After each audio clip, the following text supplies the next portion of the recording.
Hello, everyone. Oh, it was capturing the game earlier. Are you being weird, OBS? Well, let's try minimizing and maximizing the game. Oh, why you gotta be like this?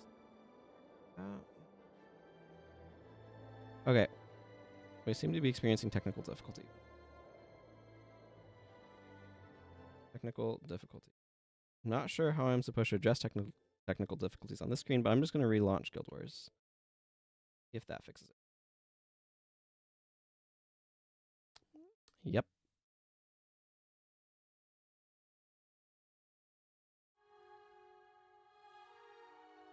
Here we go.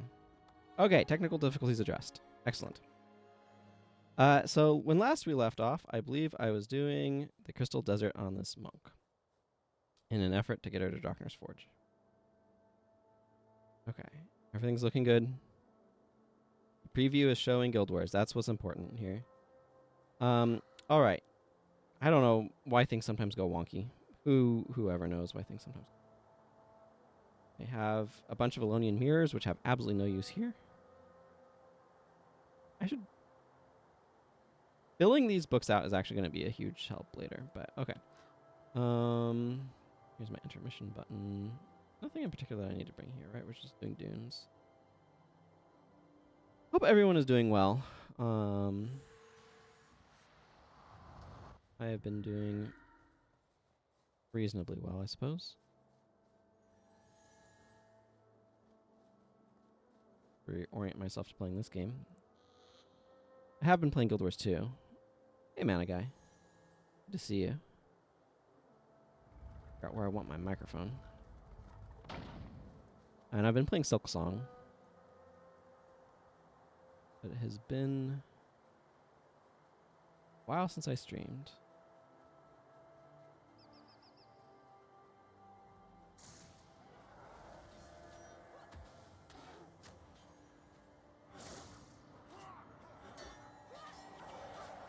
I think part of it, and I keep saying this, but it keeps being true, is I just make it out to be more of a thing than it is.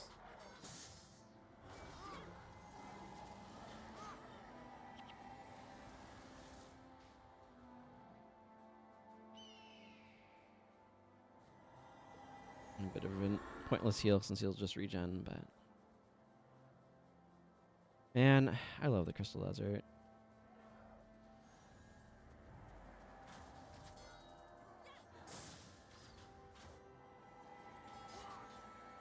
It's interesting to me how Guild Wars 1 manages to make its scenery feel more awe-inspiring to me than Guild Wars 2 often manages, despite Guild Wars 2 having, like, superior graphical capabilities and stuff.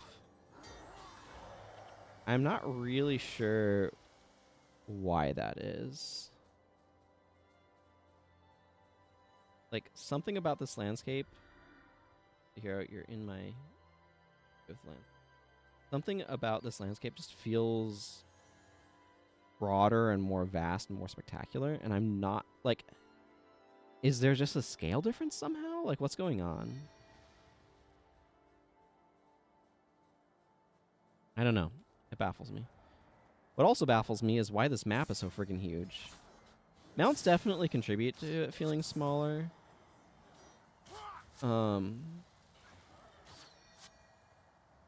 But I don't think it's just that. And I'm not really sure...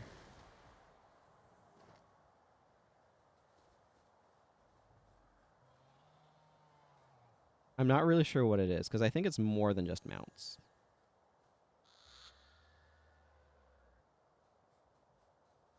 It's the sort of thing where I'm not sure if there is like world map scale or if there's something else going on or what, but oh.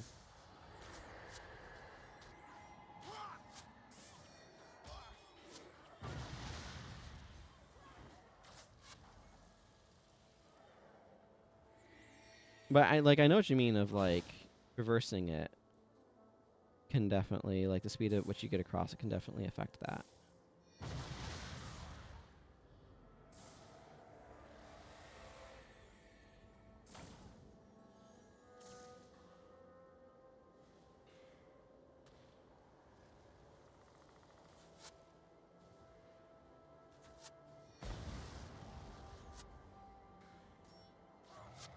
There it goes.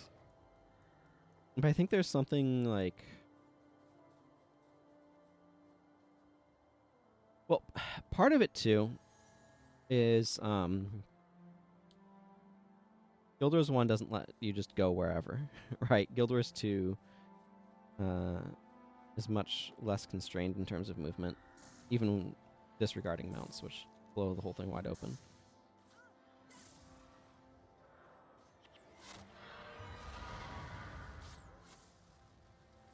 Scarab.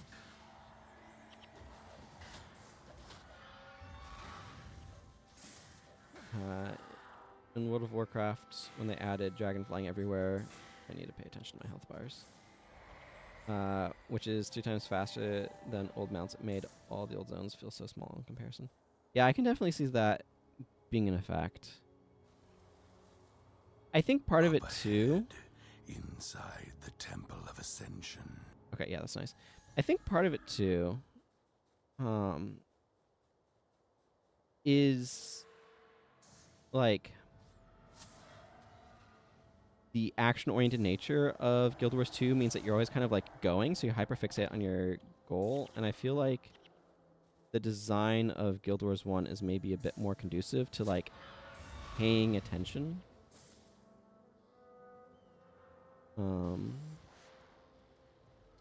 Because it's not just, because like if I'm standing still in either game, right, like why does it standing still in Guild Wars 1 somehow feels more grand to me? And like part of it is I don't think I'm standing still in Guild Wars 2 very often at all.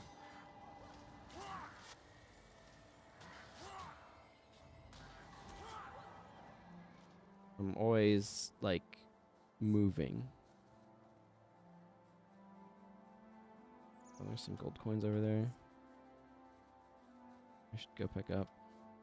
I'm always focused on an enemy encounter. Like right now, I don't really need to be moving around, trying to dodge danger puddles. I might try to distance myself from this enemy, but like the flow of combat is different. The flow of moving around is different, and it's not just a pacing or like a speed at which you move. It's also like how your focus is directed, I think. I don't know. I'm kind of spitballing ideas here. I want to grab these gold coins.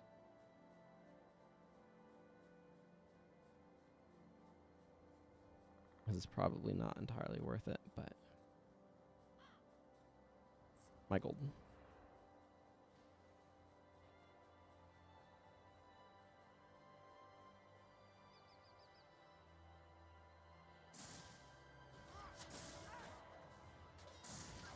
Yeah, vast empty spaces absolutely does.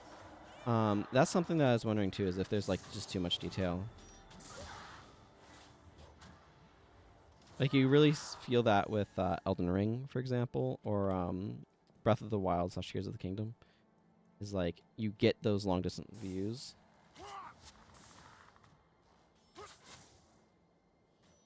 But like there's something about like that structure in the distance feels really distant to me.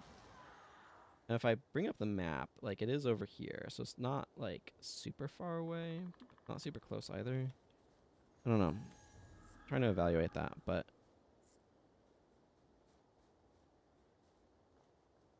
I'm gonna have to think about it when I do my Guild Wars 2 dailies later today. Because there's something that's really striking me right now. And I'm just trying to analyze and figure out what's going on. Right? Like what are the components? Because I think you're right, like there's a sense of openness and stuff. That affects things. I'm not gonna try for the bonus or anything. We're just gonna chillax here for 10 minutes.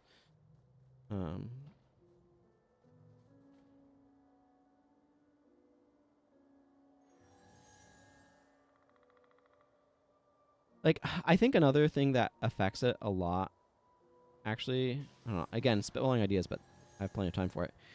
Is in Guild Wars 2, I'm either in combat where I'm focused on the fight right in front of me, so I'm looking like this at like danger puddles and trying to dodge out of the way, and I'm constantly moving, and you know, or I'm running somewhere and staring at the mini map in the corner. Right, I'm basically like studying at this map, looking for is there an upgrade material here that I'm, or harvest node that I want to hit up, or Yeah. Yeah. Like that's the thing is like because there's always things happening in Guild Wars 2.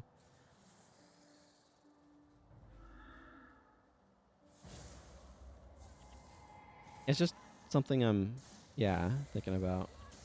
That definitely affects things to some extent.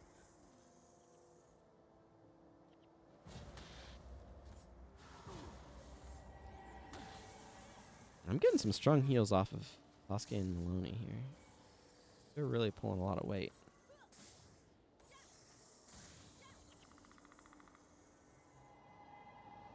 That was a completely unnecessary healing seed, but whatever.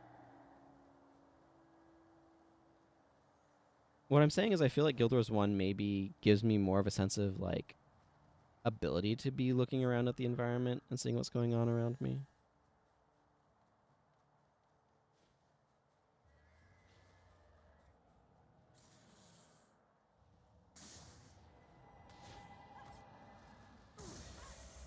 I wonder if a bonder could hold this or if there's too much enchantment removal.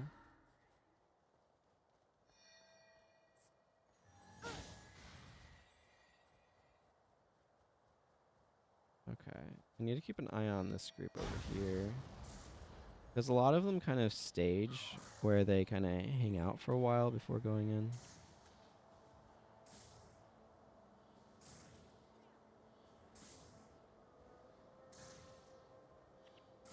Okay, I see what you're wanting to do. I'm just going to send costs. Each. I should be getting that at the end of the missions.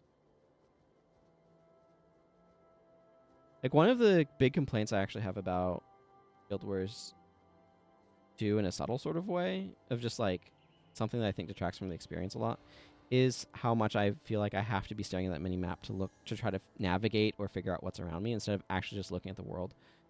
And I found that I really wish it had a like Skyrim or Elden Ring style compass like at the top of the screen that would like highlight the direction of resource nodes, or like, if I could pull up the map and drop a pin on the map, kind of like you can in Elden Ring, and have that show up as well. Something to help me like place, okay, I want to be heading in this direction, but where I'm not staring at the map to navigate, would where I can actually be looking at the world, I think would help a lot with just appreciating the environmental art in Guild Wars 2, because they do a really good job, but like I'm not looking at it because I'm looking at the lower right corner of my screen to figure out, okay, where am I going? Where are, where's a node to harvest and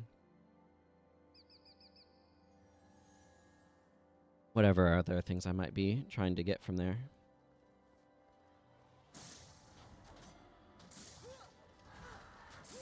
It doesn't feel like there's alternative options for enabling navigation through like, again, Elden Ring style pins in world stuff and whatnot would be really welcome. Or even a Breath of the Wild style ones, either one. Something where I can place pins to choose how I'm getting around, or like of where I want to go to help me kind of navigate well in the world. And like, I wish I could even just being able to say, okay, I'm trying to go north from here, and then knowing what that is without having to look at the lower right corner would help so much.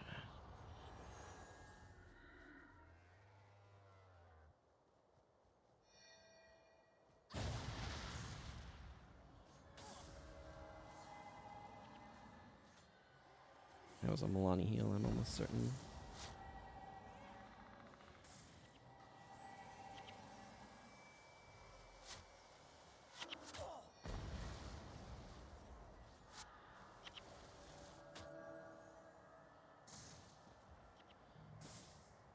I wonder if Cross is going to be able to get around to take care of that guy.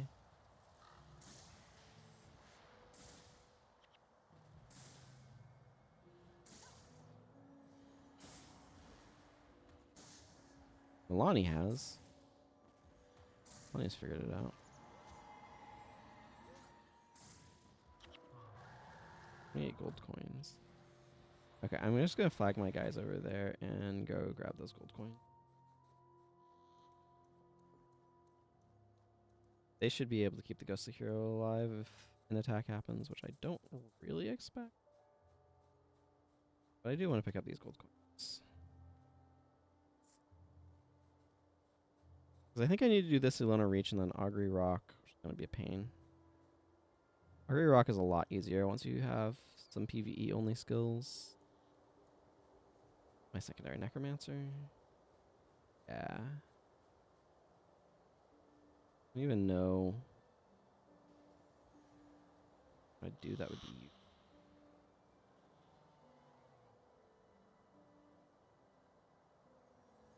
Death magic is largely useless against the...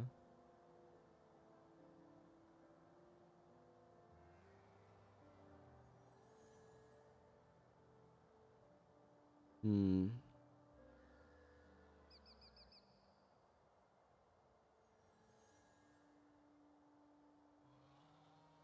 Do I give it rend enchantments and then enchant myself up and hope it kills itself with rend enchantments? Because that would be a really funny ploy.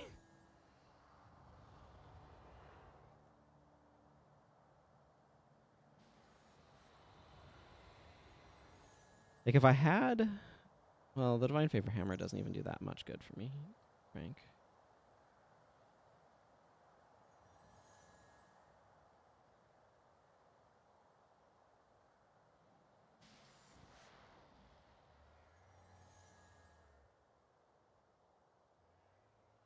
Do I just go in there with, like, Retribution and hope that works?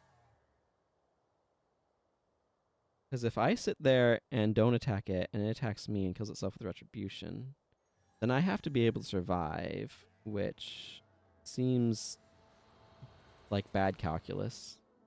It's just really terrible math.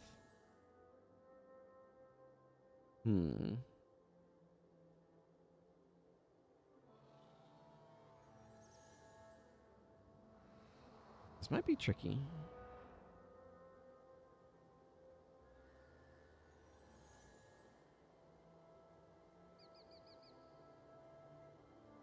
Do I just have to outplay it?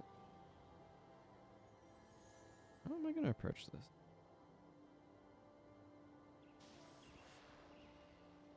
Like, if I had daggers and sneak attack, it's super trivial. Or if I had a melee weapon and sneak attack, it's super trivial. Because you can just sneak attack it, and it can't sneak attack you back. Because it doesn't have... It can't use PvE only skills, right? I don't have any PvE only skills.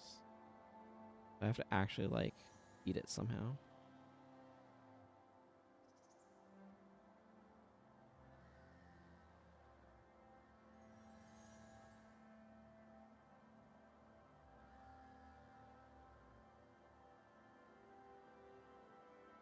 Maybe I give it some enchantment removal and then use Retribution.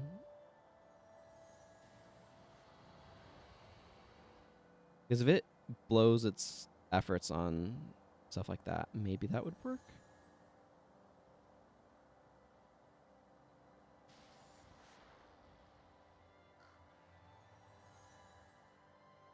Like, if I go in there with a bunch of maintain enchantments that don't really do anything... I don't even have that many. Not feeling like a great strategy.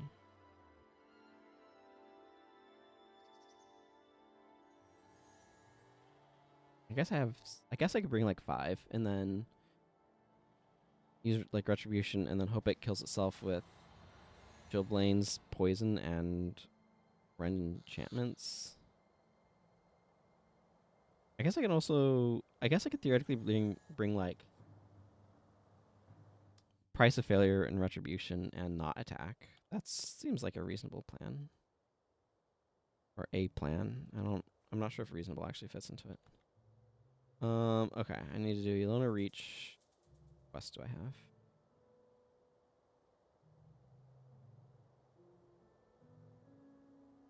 Okay, cool. It's the Grand Court of Sibelka for today, which maybe would be good. I don't know. Okay, this one can be a bit of a pain, but I think we'll be fine.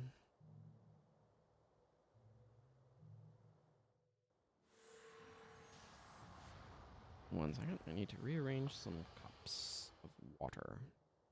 I just finished one off. Funked it there a little bit more than I meant, but that's okay.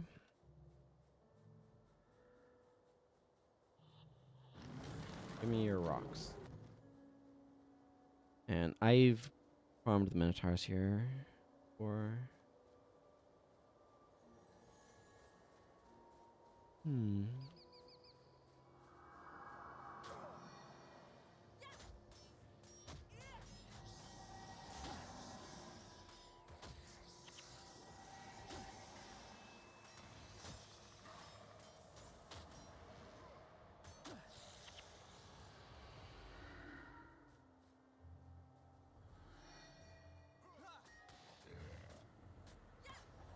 Yeah, I guess price of failure is probably...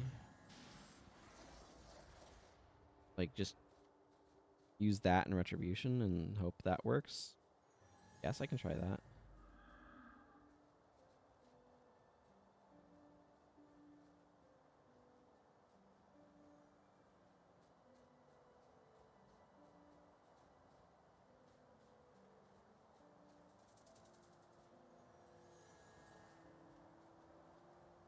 I like how the doppelganger is a bit of a puzzle. How do you make a build that can beat itself?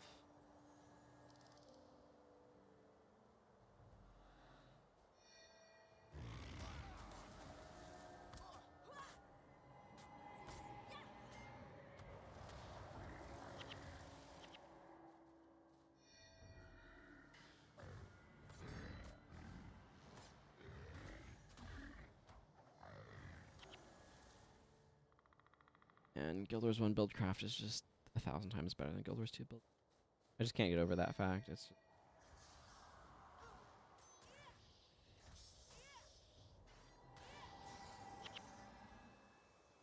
Of course, so many of the Guild Wars 2 buildcraft problems come from their equipment and attribute system.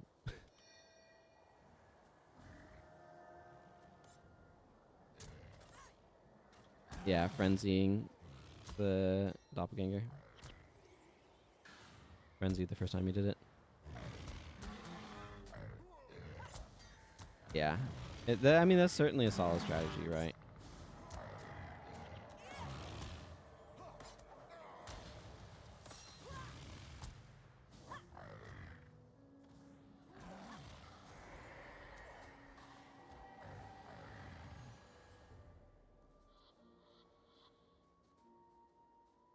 But I don't have access to frenzy on this character, so it's not a strategy I can use.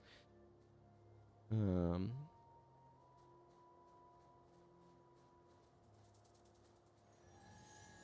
just gonna try retribution, price of failure to start and see how that works.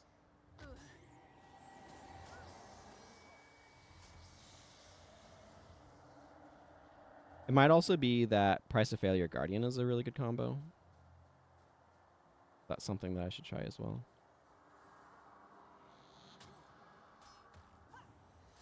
Those seem like the best courses of action.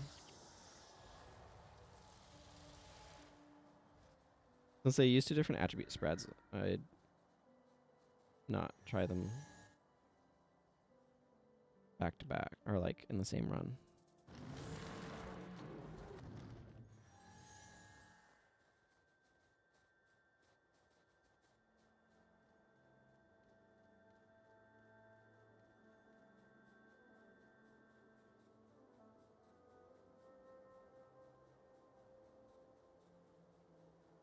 Argry Rock, Bloodstone, Bricks, Dragonite, Ingots.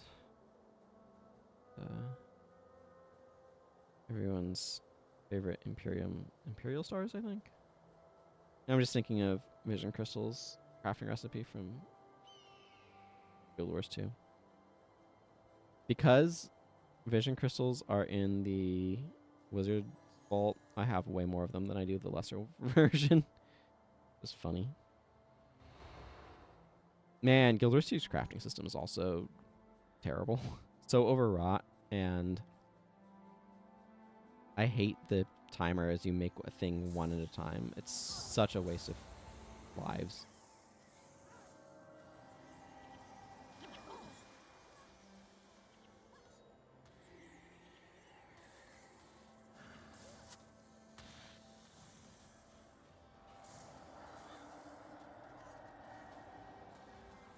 that's gonna help.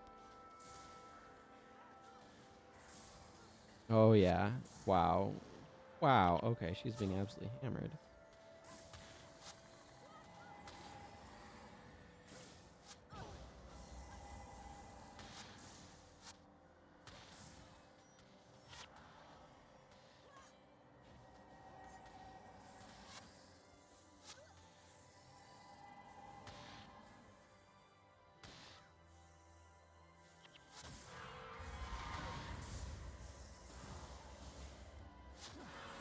Whoa, my own health. I was too busy focusing on where they were going that I was not paying attention to myself. Thank you, Gwen.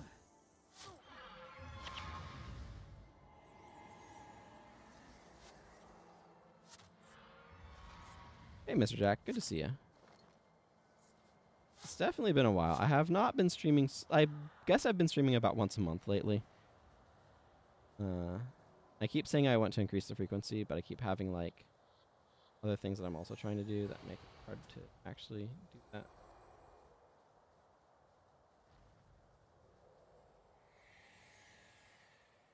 It is good to see you.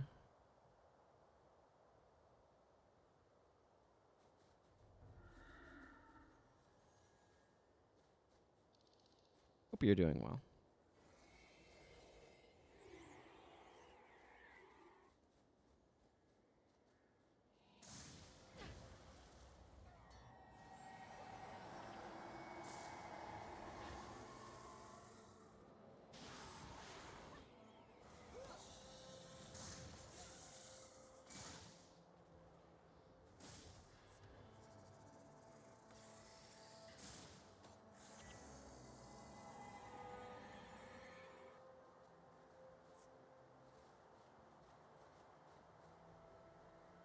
Ah, we got the monk boss over here, eh?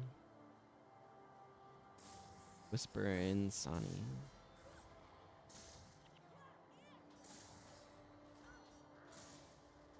I feel like somebody was like Whisper Insanity and then added more S's and less E.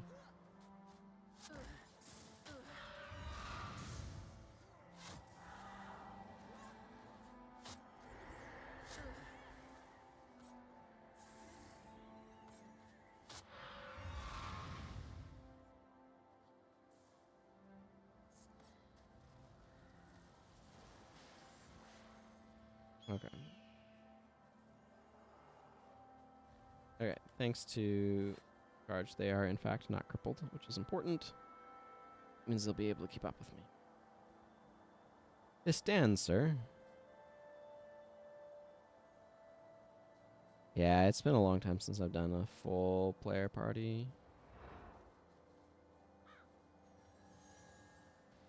It is a little awkward because your party size keeps changing.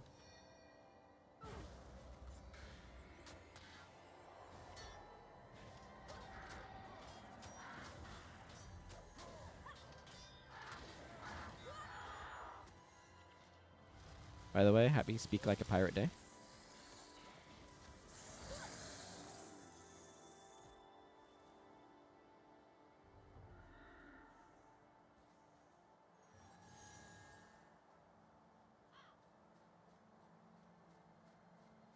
I am really glad that they added heroes, though, and we weren't stuck with henchmen. Do you imagine? I mean, I can because I tried playing through these games with only henchmen.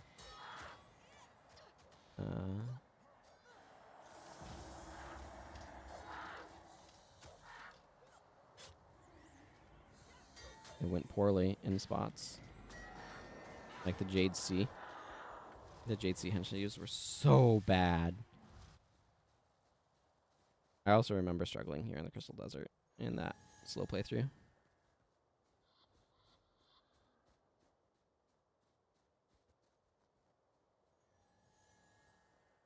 I would actually quite like it if we could get, especially the core 5, right? Eve, Menlo, Sin, Aiden, and Devona. If we could get them as heroes, that would be real cool.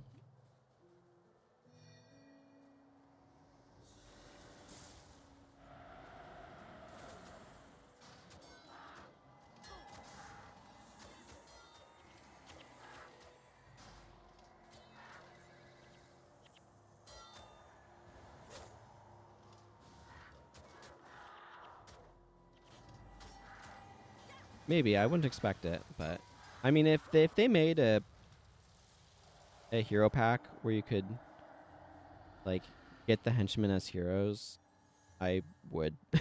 That would be something I would want to purchase. So,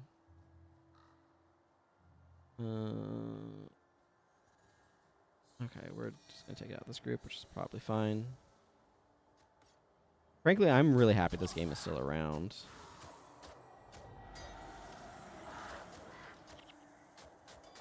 As soon as I put Healing Seed on them, they change targets to me. Well, maybe not entirely. Sasuke also has Healing Seed because it's a good spell.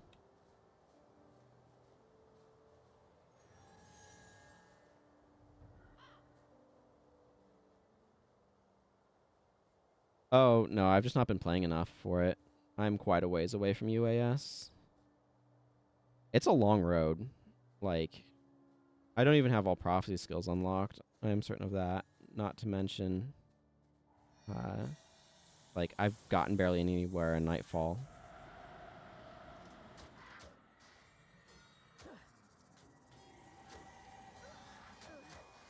If I had been playing, like, every day, I probably would be done already, but I just have not been playing that frequently. Obviously, my main account's been unlocked all skills for a very long time, but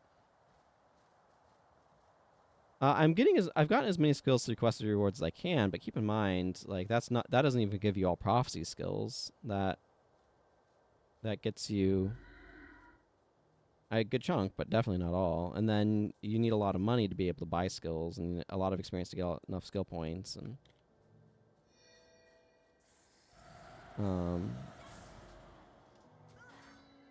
getting all skills unlocked is quite the task. Especially once you start factoring in, the other campaigns. But like I can't just do that, right? Because like that's definitely going to be part of the plan functionally. But my accounts, because this is a new account and I'm not getting any help from my old one, the resources are super low. And that's, I mean, I've got 20 skill points. I can't buy that many skills. And that number's going to go up, but I basically, my plan more or less is to beat the campaigns with each character. And then really focus on, and like go after select skills that are good, and then start going after the withers of the world. Hey, supervillain. Just want to say your skill analysis series on YouTube is dope. Oh, thank you. I appreciate it. I'm glad you enjoyed.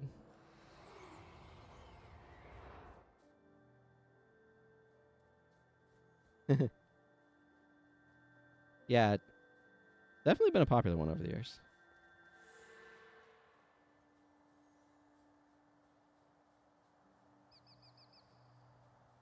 Well, I appreciate you saying so.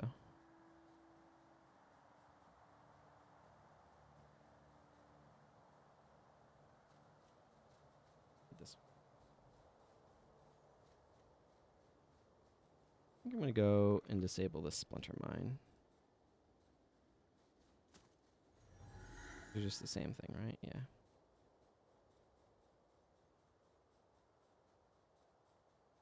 I haven't been doing any of the Nick stuff, no.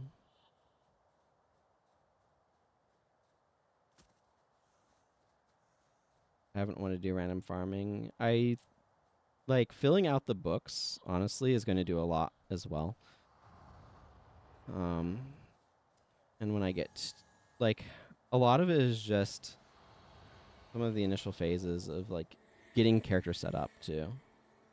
Because like once characters are able to go places and able to do Zaishin quests and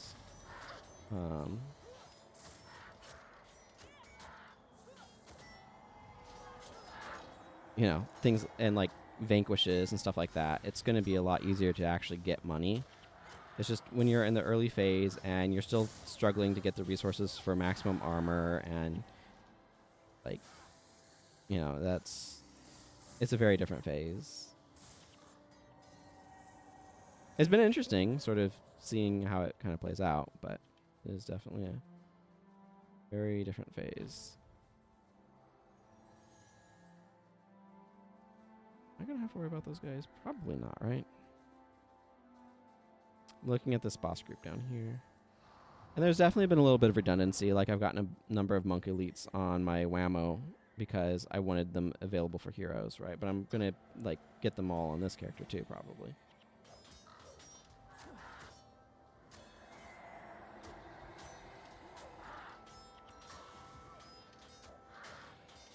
Get that off of me.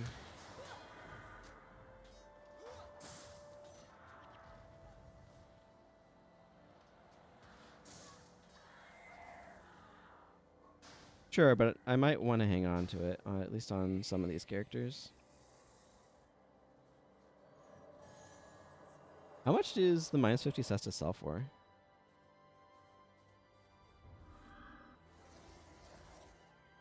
I don't know how good 55ing is these days versus other farm builds.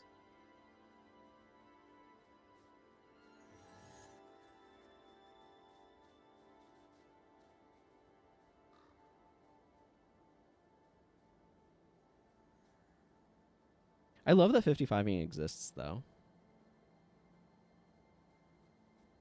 I know the developers have had to be really careful about how easy farming is to do, just from a balancing the economy standpoint, but I don't know.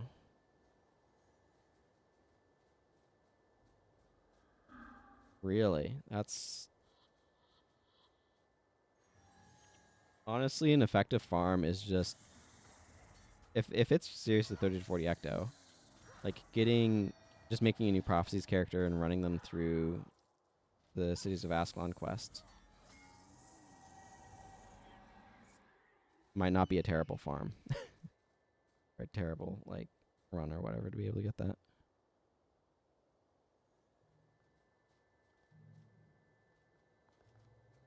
If people are shelling out that much.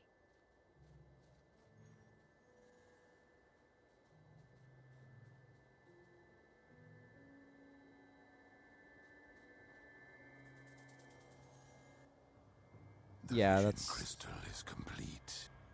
that's always the hard part, right? The finding the buyer. Okay, I've done those. Okay. Goodbye, party. Goodbye, build.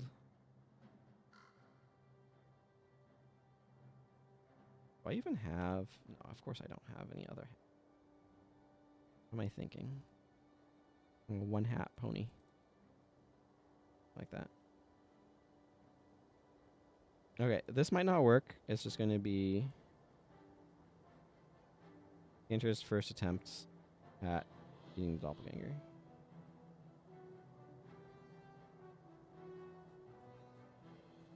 Let's see if this spectacular 2-skill build works. Yeah, I know. I need to turn those. I need to turn these stupid mirrors in. You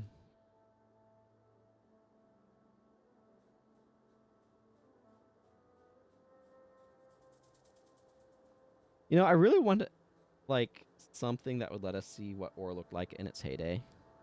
A fractal or something. That would be a great idea. Let me know.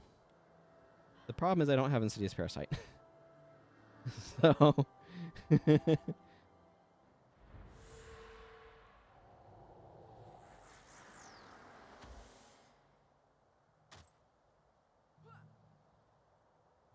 I'm just gonna see if they lose health faster than I do. It does not seem to be going well.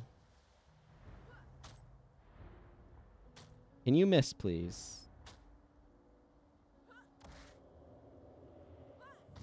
Okay, so that didn't work.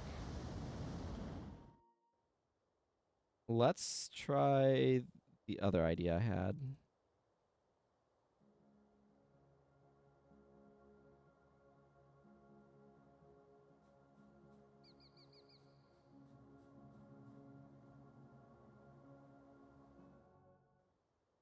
This is whenever fail to hit. Yeah. So If I'm blocking their attacks, then that also should trigger Price of Failure. So if I just sit there and Price of Failure them and then spam Guardian on myself, it should theoretically work. I guess Weakness might not be a bad idea. Do I have an Enfeebling skill? I have Enfeebling Blood. I can bring Enfeebling Blood if this run doesn't work.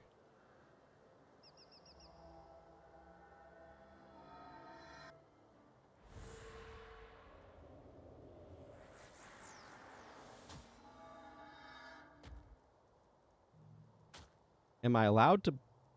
Does this thing have, like, some sort of anti... No, there it triggers.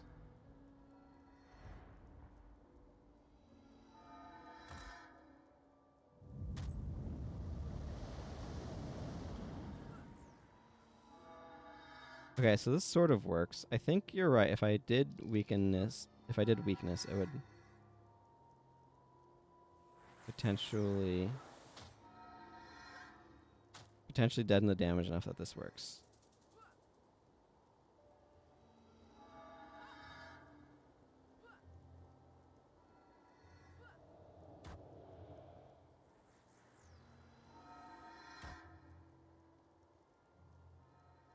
We're just gonna do this. Ah, success. Moving back and forth like that can make things miss, by the way. You dodge them, and so they fail to hit with ranged attacks. That was kind of my strategy there.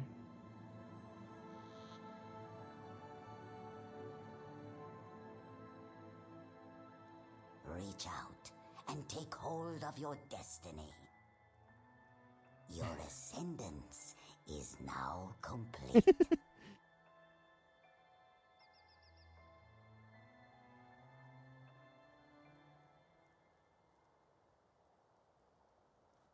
Yay!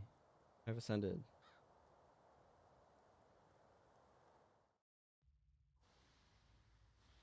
Okay. Now I need to unmess up my bar.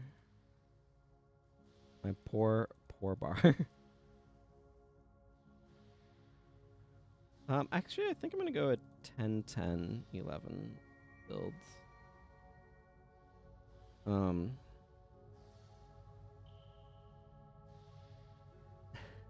Man, that was like solo health too. Okay.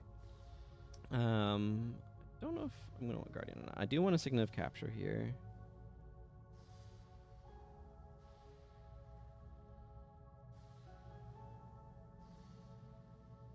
Venus Kiss is good. I'm gonna bring Mend Condition and Healing Hands. Man, I need Shield of Absorption. Healing Breeze, yes please. Healing Breeze is my favorite. Be a little bit redundant with the elite that I'm gonna be capping here though. Wait, bring something else instead. Man, Healing Touch was like a popular spell at one point.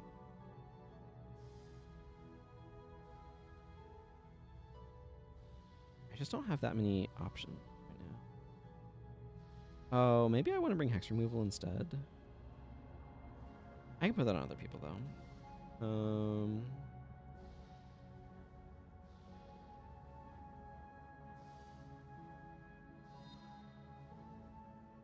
Okay, how's Donkey set up?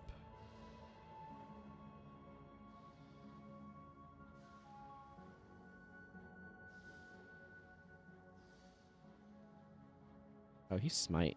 He's smiting. Okay, let's maybe fix Dunkoro. I don't know why you're smiting prayers, Dunkoro. I usually make you healing.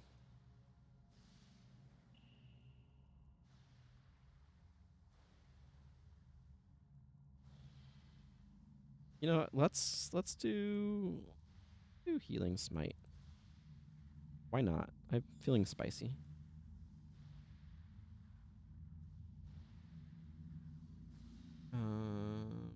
This is fine, whatever. Healing Seed. I don't really want to give him Dami's Gate. I will give him a Word of Healing. Might Hex Smite condition.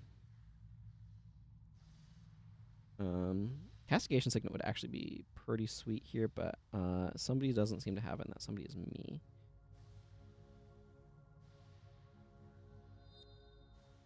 That's so low damage.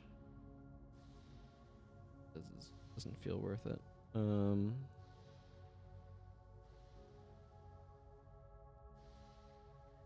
I'll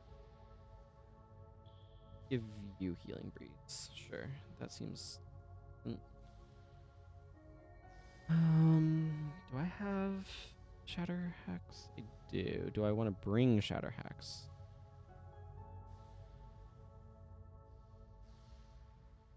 Not really.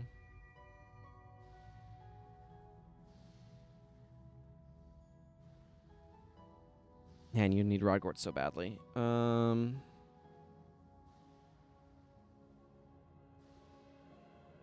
I think I'm going to just leave him Gift of Health and put on Remove Hex instead of heal. Just to have a little bit more Hex removal.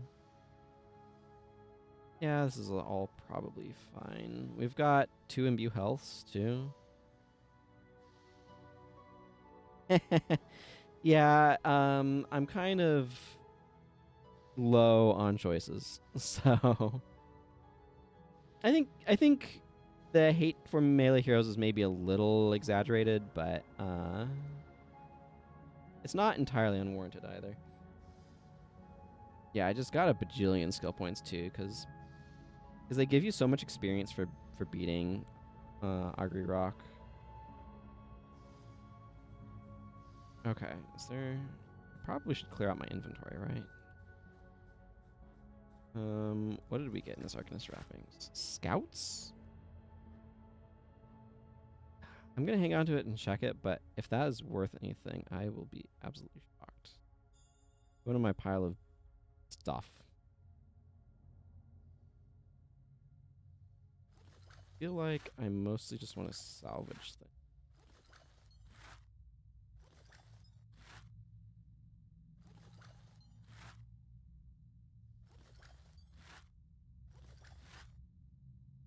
Crafting materials. Yeah, I know.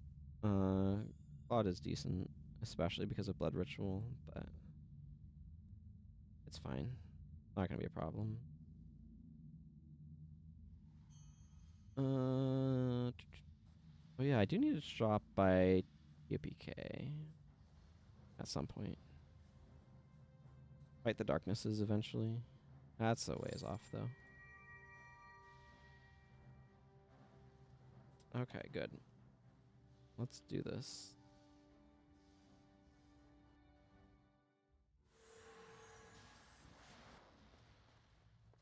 With its weird little 6-second cutscenes to open up portals.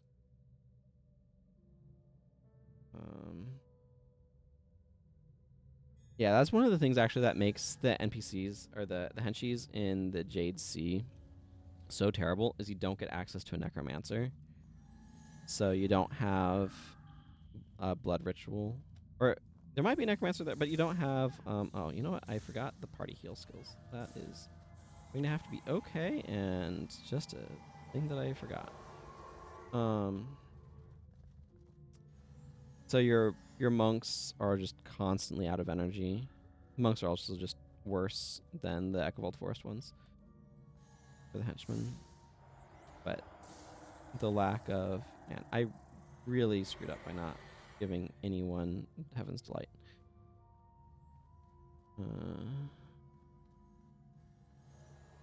Would have been quite useful right about now. I should have brought Heaven's Delight instead of Healing Breeze. That's what I should have done.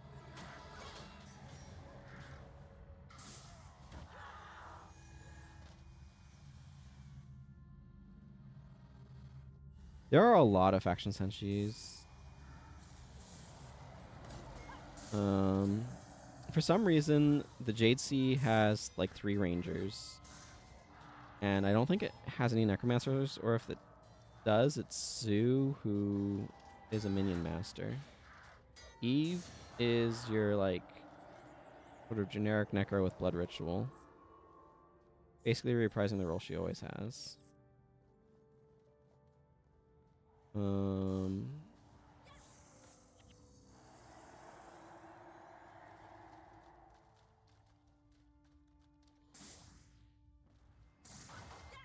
Man, even Mystic Healing would be helpful.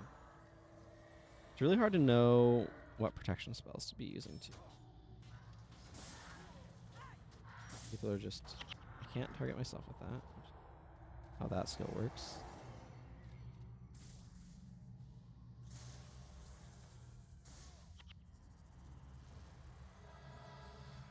But hey, at least I'll be able to get Shields of Regeneration soon.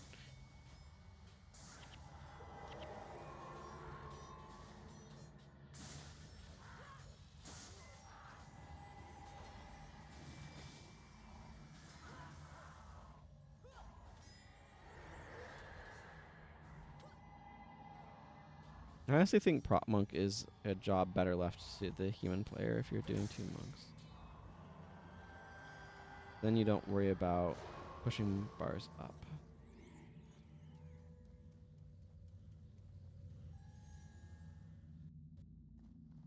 I don't know what's up with those weird...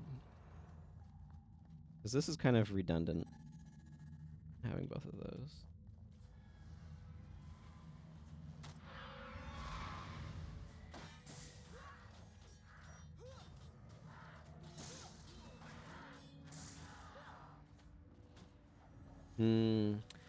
Yeah, some of the high-end PvE stuff is not things that I've really done that much.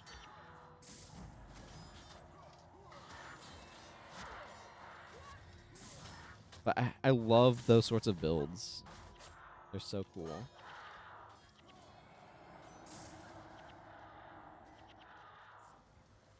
Like the Infuse Healer.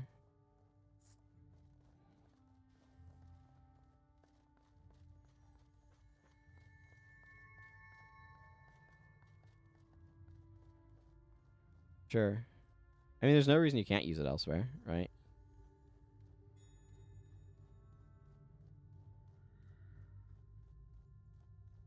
Speaking of, I was reminiscing the other day of farming plants in Holdings of Chokin, I think.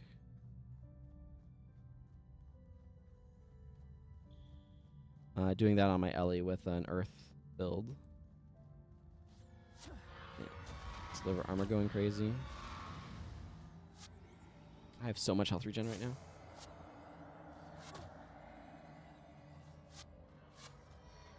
It's challenging because you have to balance between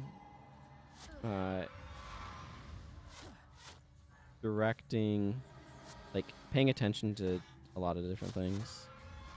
Yeah, exactly, because you need to call focus again. Of course, I'm also adding the difficulty modifier of attempting to keep up with chat, so which is actually a nice thing to have going on. Do appreciate y'all being here.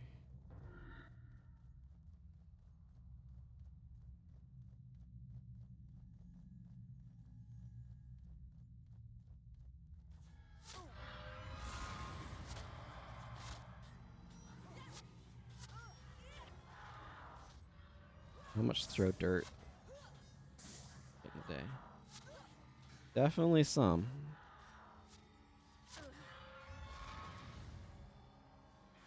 Oh man, they are just getting absolutely spammed with throw dirt.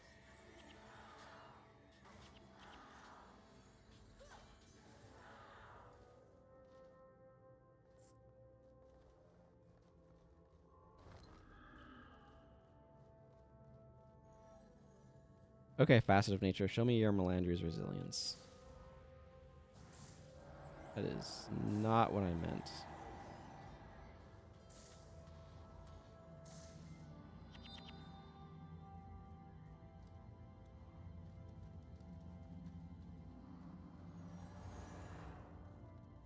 Dragon Egg.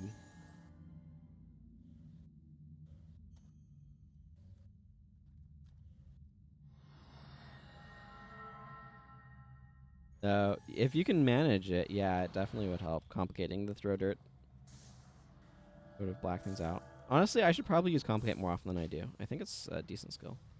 This is a bad area for enchantments. These crystal spiders all shatter.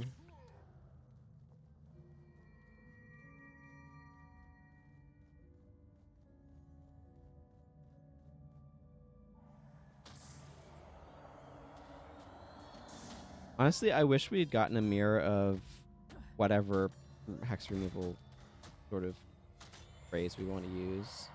Because mirror disenchantment of like, oh, get rid of the same thing on everybody. Is a nice idea, but having it... Yeah, because enemies have the same skill bars. Exactly, which is why having a skill that can get rid of all of the same hex from your party would be really nice.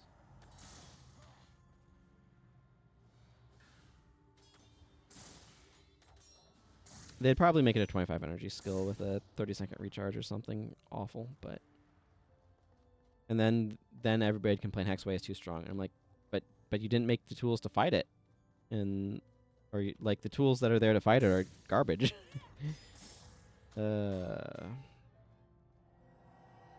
I remain convinced Isaiah Cartwright had the wrong perspective when trying to balance this game.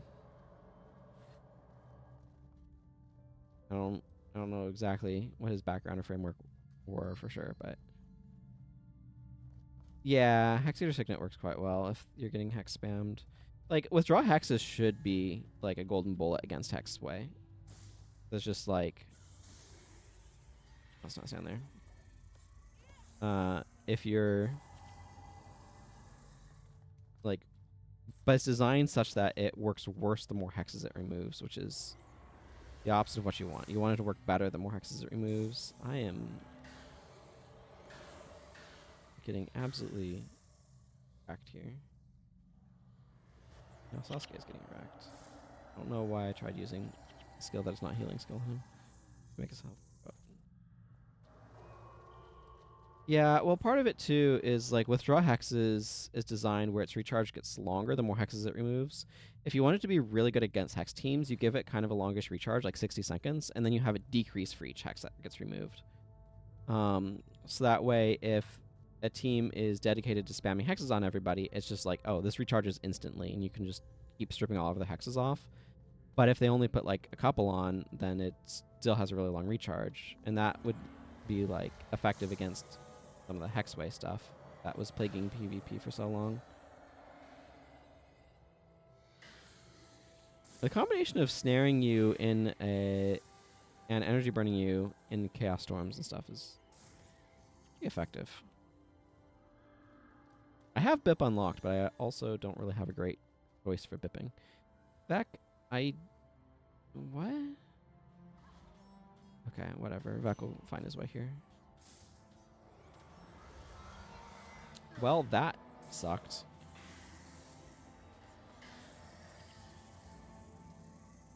Good thing killing bosses auto recharges everything with a morale boost, because I just got Word of Healing diverted. Okay. Actually, this would not be a bad skill to capture, Mantra of Recall. Yeah, but I also want him for charge right now because the move speed buff is really nice. I have set up costs to do that, but yeah, people would use Contemplation of Purity with Mantra of Recall. It's a really neat combo.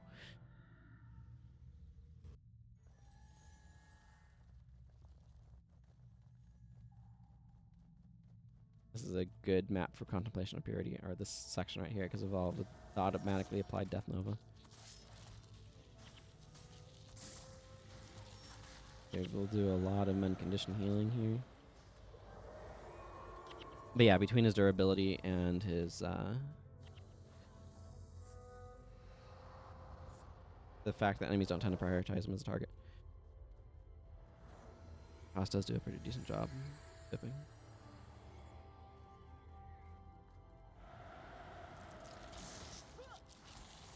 I don't know if I even have Splinter Weapon unlocked. I would have to check that. I mean, it definitely would be good.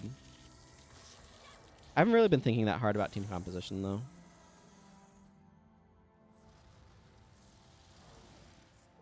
I'll be curious to see how Splinter Weapon feels in Guild Wars 2, since they're adding it there. Seems like it's conceptually very similar.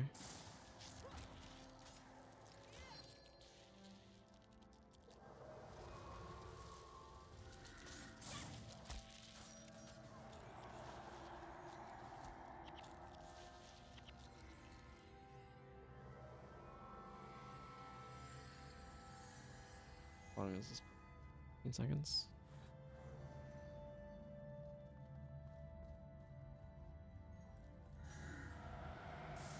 I don't feel like I need BIP too much right now anyway.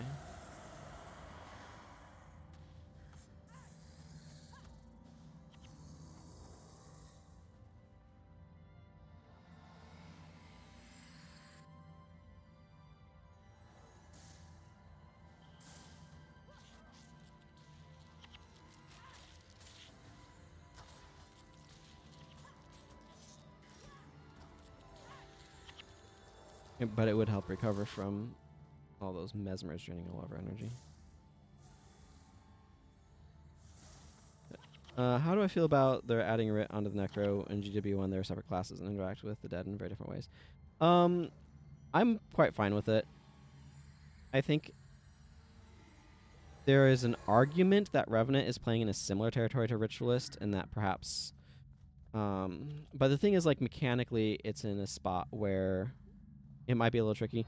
Ritualist basically is probably a slightly better fit for Revenant. But I think it's reasonable on Necro, and I think in retrospect, like, one of the challenges, and like slapping Paragon onto Warrior also makes sense. And honestly, it makes even more sense in the, like, so one of the things that you have to kind of step back and ask yourself is, how would you approach, and like Wooden Potatoes did a really good video on this at one point in time, talking about this problem. But one of the challenges that Guild Wars 1 has, yeah, I mean, they're flavored very differently in this game, right? And that's definitely going to be a contributing factor, I think. But one of the challenges that this game has is that they were trying to add 2 new professions every time they released a new campaign, right? And one of the problems that this runs into is there's only so much sort of design space, really, in the game. And so you have to try to figure out, okay, how are we inventing new things? And it becomes harder and harder to invent new things. And so you're kind of like trying to slice up the design space pie into more specific. You're basically gerrymandering the pie in a really complicated way to try to cut out, okay, this is the way an assassin does it. This is the way a necromancer does it. This is the way a chronomancer does whatever. So the more and more professions you add, the more complicated that gets. As you're trying to, like, do things. Now, one of the ways to try to solve that is more attributes for each profession. And I think that there can be some really interesting space. Like, maybe you add a sword mastery attribute for ranger, and then if you're a ranger warrior, you can use both sword mastery attributes to, like, get access to potential weapon combos that you couldn't with just one, right? Like, there's also space like there that's really an interesting area to at least experiment in. But one of the challenges is, how are you going to kind of approach that? And, like, I think one of the ways of doing it would have been to, like, have, like, what Magic the Gathering does, I think, is a good model to kind of base things off of. And I'm sure other card games do this too, but I just am not familiar with them. Where you have mechanics that come out in a set. So, why can I not think of literally Bloodthirst is, sure, we'll go with that one. Bloodthirst is a mechanic that makes your creatures bigger when they come in if your opponent had taken some damage this turn, right? And so, like, the first go around, it was associated with a certain color pairing and whatnot. The second time around, they're like, oh, let's kind of change it. Let's put this on some, like, vampires or whatever too and stuff. I'm not 100% sure because I was on a hiatus during that core set, but like, there's different way of doing things, of viewing these mechanics. And I think something like weapon spells or item spells or whatever are good examples of that. So binding rituals that are used to summon ritualist spirits could go into, like, oh, here's a way that Necromancer is executed on differently. So like maybe curses is a prophecy's attribute line, and something with spirits, like restoration magic is maybe a monk attribute line in factions, because maybe there's a lot of spirituality in Cantha, and so like you get restoration magic there, and you get communing is a necromancer line, and channeling is an elementalist line. Where like these like binding rituals, weapon spells, and item spells are spread around new attribute lines that each profession gets, and that kind of is a way that maybe you could approach doing it. Where like, okay, then we don't see weapon spells for a while, but then they come back, and like maybe the counterplay to weapon spells is weapon spells. So like, monk gets weapon spells that heal allies, and monk gets weapon spells that debuff enemies. But you can only have one weapon spell on you at a time. So if you have a positive weapon spell buffing you, then an enemy can get rid of it by putting a debuffing one on you, and vice versa, right? Like that's an interesting design space that you could play around with. So like that's probably the way to kind of approach the problem. And so like that sort of direction, like ArenaNet has been thinking about, we don't want to keep adding new professions every single time. Like they added the Revenant, obviously, around Heart of Thorns release, as I recall. But which brought it, like it just balanced out the numbers. It was a good decision in my opinion. But it does fundamentally mean that, okay, how are they kind of approaching this? They've decided, okay, let's do elite specializations as a way of like making you pick an attribute line, kind of like you would with a Guild Wars 1 attribute line if they added new attribute lines, right? Of course, part of that's because their attribute system is screwed up in Guild Wars 2, and I could rant about that for ages, but I really don't like the way that they handled equipment attributes and stuff in Guild Wars 2. I think it's really bad for buildcraft and experimentation. Oh yeah, this is the knockdown zone. So I feel like Ritualist makes a reasonable sense on Necromancer as a different way of exploring how do we interact with the dead, that I think in retrospect they might have done in Guild Wars 1 as well. The question is, if you were to put Ritualist into Guild Wars 2, which profession would you make an elite spec for? Because they don't want to add Ritualist as a class or as a profession, because et cetera, right? So, and I think for very good reasons. They don't want to have runaway. Now, one of the problems Guild Wars 2 has, because it doesn't have multi-classing, every class has to have, like, here's my version of this basic functionality. Here's my version of a Condi Cleanse. Here's my conversion of a stun. Here's my version of a stun break. Here's my version of, buffing skills and everything else, and everything gets a muddled mess because of that. But so there is less mechanical distinction between the professions because they all have to do the same things, and that's just intrinsic to the design of Guild Wars 2. Like, I think Guild Wars 2 needs to be more action game, less Guild Wars 1. I think that's what it wants to try to be, and I think it's too mired in Guild Wars 1 design, weirdly enough. But yeah, I think that makes sense. Like, maybe you do want... Because I like what they're doing with Raza. I think that's a really interesting direction to go with Revenant. But maybe you want Master Togo.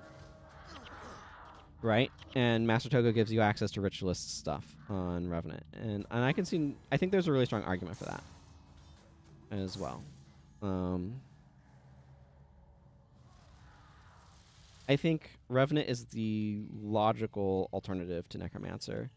And I can absolutely understand where it feels like Ritualist is dealing with the spirit and Necromancer is dealing with the flesh, right? And so it feels like they're kind of different territories, and so mashing them together does feel kind of strange.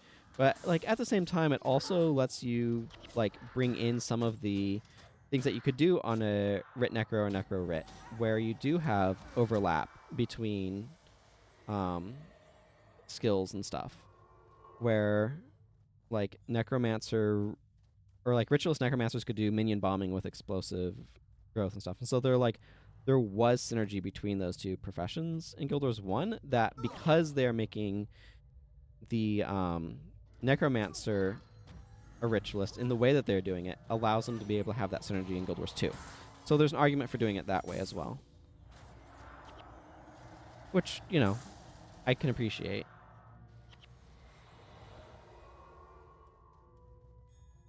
And if you're going to put Ritualist on Necromancer like they're doing, you definitely want to be able to harken back to some of those synergies, just to make it feel like there's a good reason for it to be there specifically.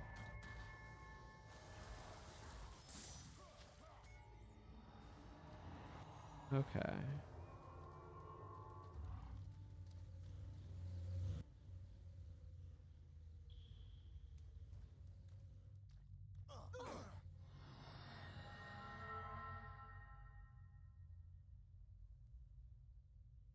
Bye, Glint. Bye, Glint.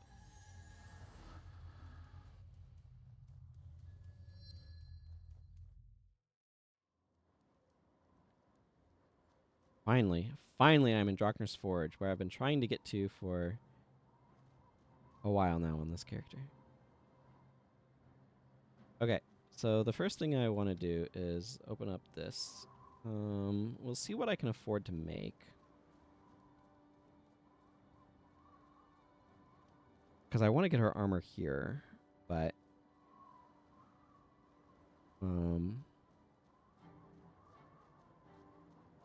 I also really need to get her a protection headpiece. I think I'm going to want to do prop prayers on her a good bit going forward.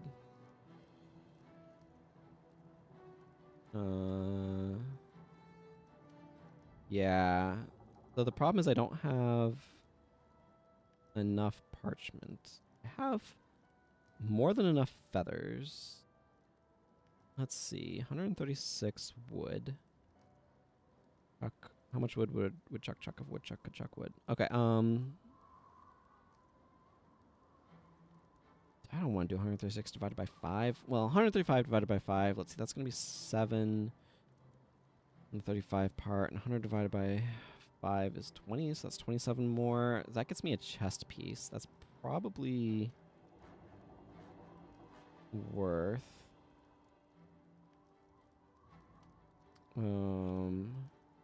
Well, right now my issue is I just need I want to specifically make the dragon armor. And I don't have the raw materials for it. So I'll get there, but it's not something I'm like expecting to do quickly, if that makes sense.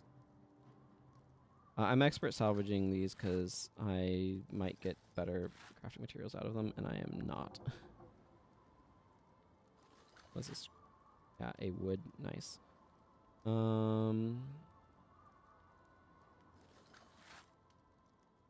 Okay. Minor curses. Interesting. Oh, mixed set, not maxed set. I don't know why I read that as maxed set, not mixed set. I don't want to be buying a mixed set. I just want all the one thing on her, but it's going to be a process of getting there. I mean, I could potentially buy wood. Wood is likely not super expensive for match here. It's probably, what is this? 100. That doesn't feel great. How much is parchment? I can sell parchment. 180? Yeah, that's way too expensive. What is it, like 10 gold? And 5 wood? I think it's probably would be cheaper to buy wood and craft it than it would be to buy the parchment straight up, but I'm not positive on that.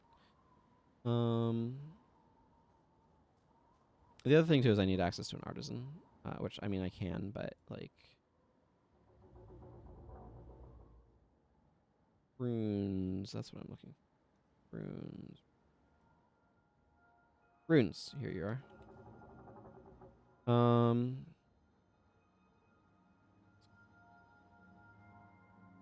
Okay, I do want prop prayers. So I'll stick this in my bag. I will want a superior divine favor. But I'm not going to buy that right now. Minor curses and scout. I don't think scout is worth anything. That's actually a ranger insignia. Yeah, okay. Scouts is not worth anything, which is exactly what I thought. Do I just want the materials from this? I might just salvage this for the materials, honestly. Yes, linen. I feel vindicated. Okay, Stormbound is not going to be worth anything, and Minor Curses is actually quite valuable. So, what the heck's going on with Necromancers right now? I am probably just going to hang on to it. Also, I should just... thing. I have a superior divine favor. Okay. Let's grab this out of here. I'm just going to sell this for 152 gold, because there's no way Bone Lace is worth anything. Yeah. Minor Tactics is probably valuable. Super Earth. Minor Vigors. That'll be useful later. What else is in this bank? Hey, 2 chunks of Drake Flash. Good job, me. I do have a superior salvage kit. Okay, that's good to know. Don't ask me why I have a bajillion char carvings. I don't have an answer. I also don't know why this is in here. That is also perplexing. Okay. The rest of this can be improved sale valued away. Okay, I'm glad I did not buy that superior divine favor now.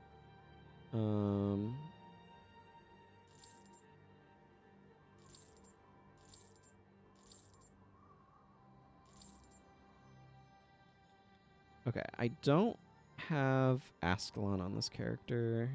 I'm gonna want to get there eventually, but I don't... Do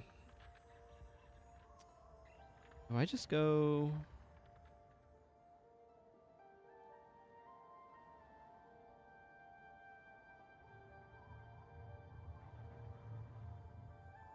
Like, so the reason why I'm thinking specifically about Ascalon is Artisan Dave. I always call him Artisan Dave. It's probably David, but just because it's an E and not an I, Artisan Dave is what I call him. But he's the merchant that I tended to use. I need to turn in these Hot Spring Murders reports. Hey, Clean Star. Thank you. It's good to see you.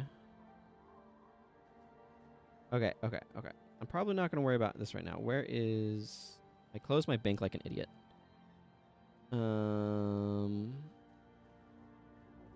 Could be a Shunlai around here.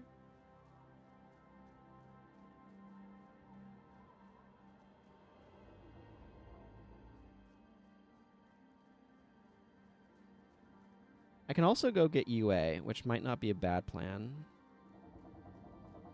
You know, I think I like that plan. I'm gonna drop Healing Breeze in favor of... I wanted Heaven's Delight. Vend Condition might not be bad. I'm gonna put that there, though, because I kept hitting the wrong button. And I want Prot Spirit. Okay. Donkey, you're fine. You're fine. Okay, everybody else is doing whatever. Okay, I'm not gonna worry about this. Whitman's Folly. Yeah, this is gonna go painful. What's the Necromancer skill out here? You know what? This is why a wiki exists. Whitman's Folly. Bosses. Plague Signet, that's what it is. I do not care. I'm going to look for a pillow whoop whoop. Plague Signet is one of those skills that's like... the skills that you want to combo it with are Martyr, which is also an elite.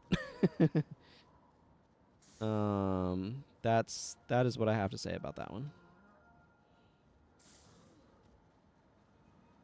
I'll probably hop onto another character to craft stuff for the wood for the chest piece, or the parchment for the chest piece. I definitely need a lot of... because I need so much, it only costs 800 gold to craft each piece, so that's kind of a nice concession that they've done. Whatever, we can let those guys go. No, it's gonna be like that, is it? Chill Blains and that up.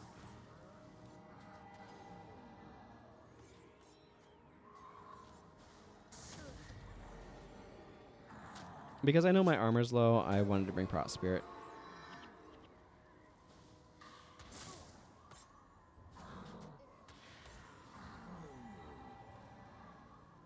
Mostly just additional bleeding. Wow, I am... Okay, I don't, you know what? Whatever, just be over there. Actually, be over there. Okay, whatever, I'll just figure it out. Okay, good. We got a whoop up spawn down there.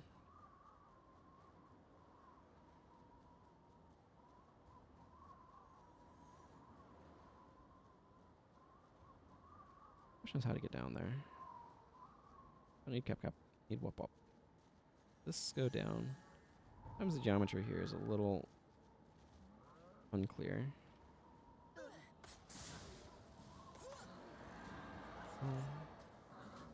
Very friendly of you.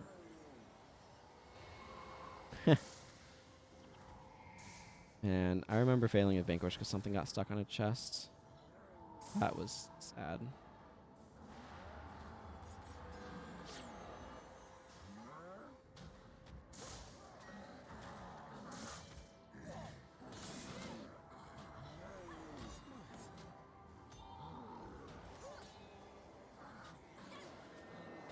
The other thing of going in here is I might get some staves that salvage a lot of wood. I definitely think of I mean, I'll take this too. I definitely think of Raven Staffs as being an excellent source of wood that you start getting at this point. Okay, so I know I need to get down there. I think I just need to go around.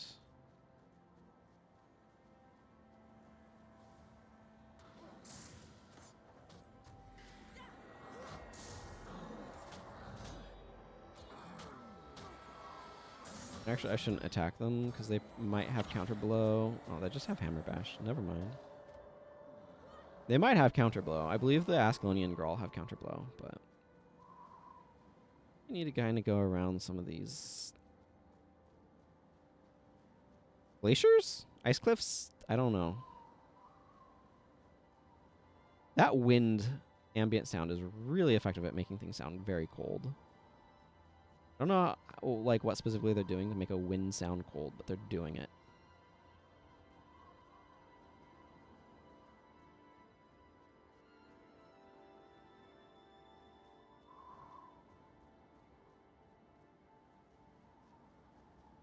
And we're passing by like all of the Grawl spawn spots. There's also some other enemies that you can find in here, bosses. There's some imps. So I think you can get like Mind Freeze and Energy Drain here. Cool. Good job. Good job, everyone. I was hoping to avoid that group.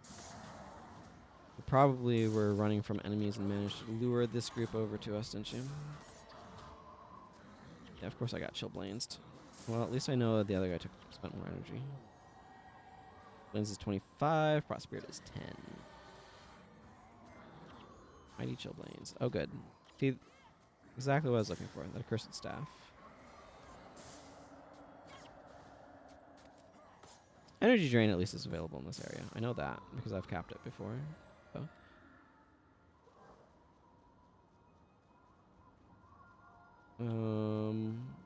How much do we get from this? 7. Nice. That's a whole parchment with some change left over. Okay. What was in here? I think so. Maybe a little deeper in. Okay, let's aggro the world. This isn't going to go poorly at all.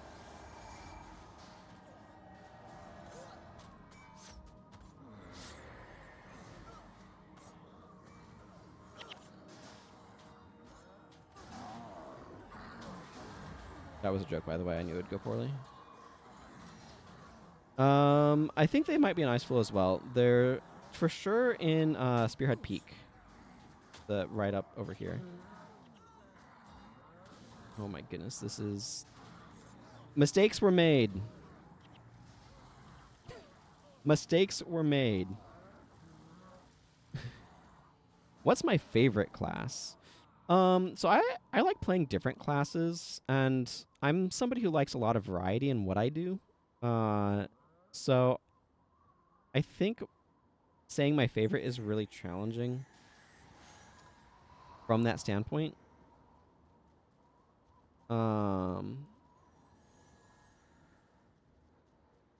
Simply because like if you're asking, oh, you can only play one class forever, whatever. I like Dervish because it's extremely flexible and you can do a lot of different things with it. What's my favorite from the lore side and not gameplay?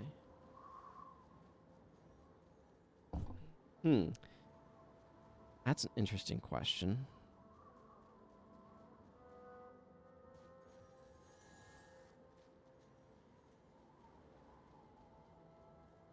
It's like the lore is not necessarily...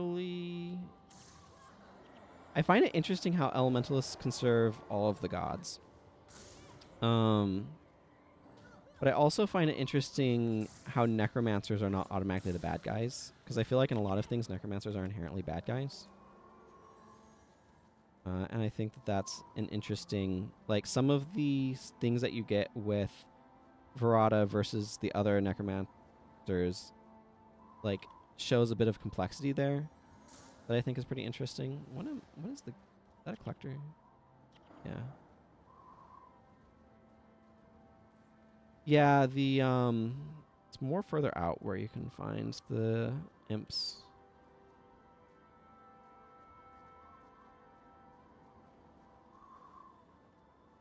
The other thing is that I really appreciate that monks in this are like healing servants of the gods. Like they're...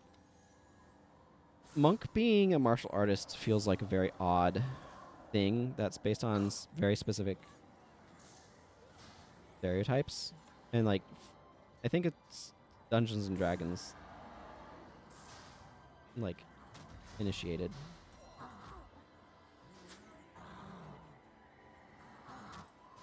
But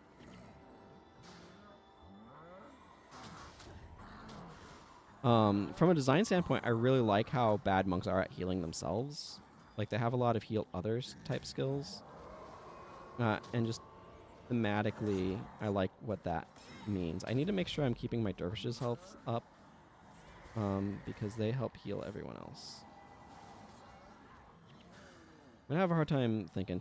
I do wish Smiting Prayers was better. I think there's room for it. Their concern was basically making the Ritualist somebody who was really good at both offense and defense, which I think we can see with the Ritualist maybe was a little bit of a valid concern, but like not really that much of one. I think it was an overblown concern, and I do think I think that Smiting could have focused a little bit less on like direct damage. We didn't get a pillow in there, right? Yeah, there's Wop Wop. I think Smiting could have focused a little bit less on like the direct damage banish type skills and a bit more on the like smite condition, smite hex type stuff as well. Yeah. Well, what my recollection is that the like was it John Stummy, something like that. But the live team had plans to like rework a lot of the professions like they had done with Elementalist, which I think was kind of mixed results, but kind of like they had planned with that. They wanted to address paragons and like smiting prayers and stuff. And then like things were rocky with the Guild Wars 2 sort of early stages and release and stuff, and so they brought the live team in to help with that, and then the live team was never able to go back to working on Guild Wars 1. No, I don't think so either. I mean, keep in mind, everybody is going to be coming at these things from their own perspective, their own point of view, which complicates anything like this. And so it's more a question of what's your vision for balance. And I think I would have a very different vision than what they had. Also, I just unlocked Unyielding Aura, which is a huge gain.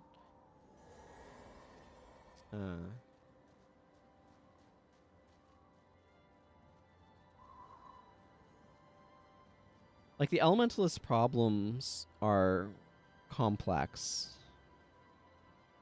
Part of the challenge, too, though, is balancing it for PvE and balancing it for PvP are two very different considerations. And honestly, a lot of the Elementalist balance problems are not even balance problems that it has as a profession. Oh yeah, the DPS rate for smiting is absolutely atrocious.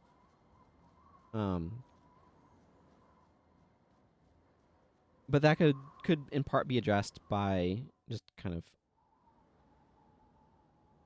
I mean, they do have the PvE and PvP split, but they didn't for a very long time. And I also don't like it when they have functionality splits, because then sometimes you just don't get access to certain functionalities in certain environments. But yeah, trying to balance for both is a nightmare, and it's not really feasible.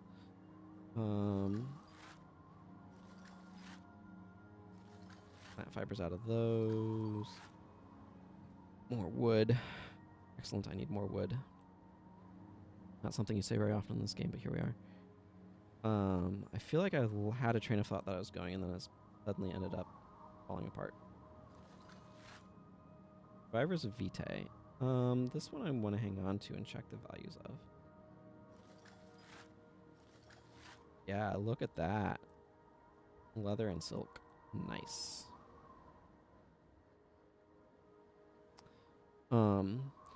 But yeah, like, I think smiting prayers could be a lot more effective. And like I said, focusing it on things that are punishing enemies for attacking allies instead of directly damaging allies is probably the general direction to go. Yeah, they are useful. I don't tend to use Vitae because I like having minor runes to enable build flexibility, but so I don't tend to use Vitae, even though it might be slightly more optimal. But it might be worth something, so that's worth checking. But like, yeah, that's what I was gonna say. One of the big balance problems the Elementalist has is just the design of enemies. Because Elementalists deal armor respecting damage, having some enemies that care more about that and others like so Elementalists would be stronger against enemies with low armor and high HP than Mesmers would be, or like those who are dealing armor ignoring damage. So I think if you design the game in PvE such that you had some enemies with high HP and low armor and other enemies with low HP and high armor, then you're good against different things at different times, right? So, like, health degen and other armor ignoring effects are much better against enemies with low HP and high armor, whereas armor respecting damage is suddenly way better against enemies with huge health pools but very little armor. Because then your armor ignoring effects take forever to chew through it, but then you hit them with a rod gorse and take off half their HP or something.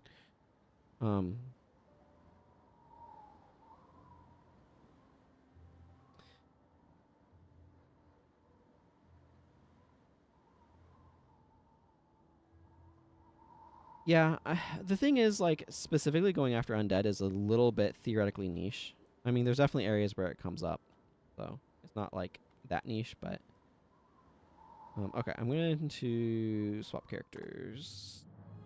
I kind of got her where I want her. Now I kind of want to build up the resources for her armor.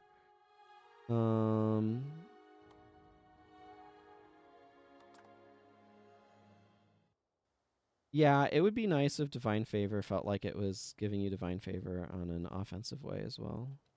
Where's our bounty? Limited to 3 bounties. What is our mission? Limited to 3 missions. Okay, cool. I have random stuff I need to turn in still. Okay, whatever. I just...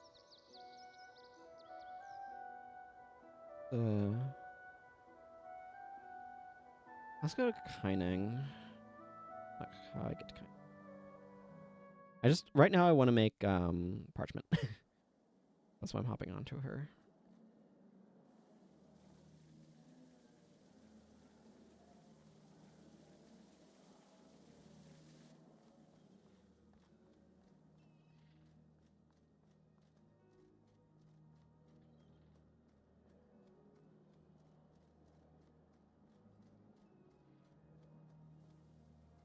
I mean, you could lower cooldown of smiting prayers, but uh, like, there's also the question of how are you envisioning the attribute in the first place, right?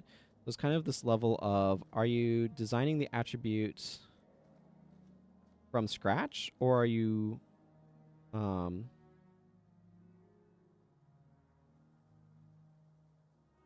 let's see, there's a material.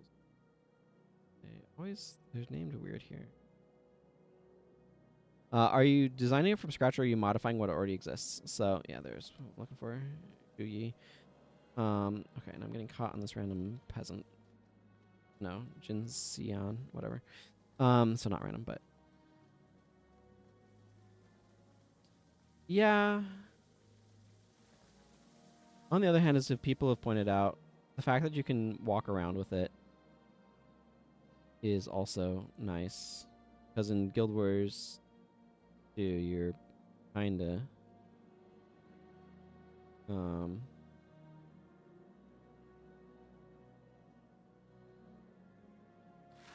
you have to leave it at the bank. Okay.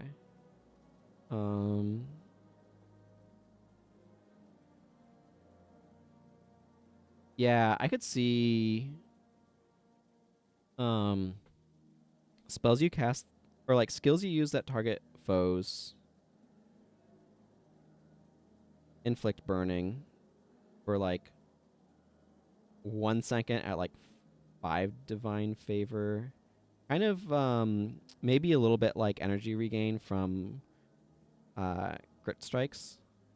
That could be very effective. But I'd also just I wouldn't lock it to monk skills, right? Like if you're monk writ and you use spirit binding or spirit light to heal an ally, I think you should get divine favor bonus. Okay, I want to get some of these low level characters a bit further. She's level 16. She's already doing okay. Level 17.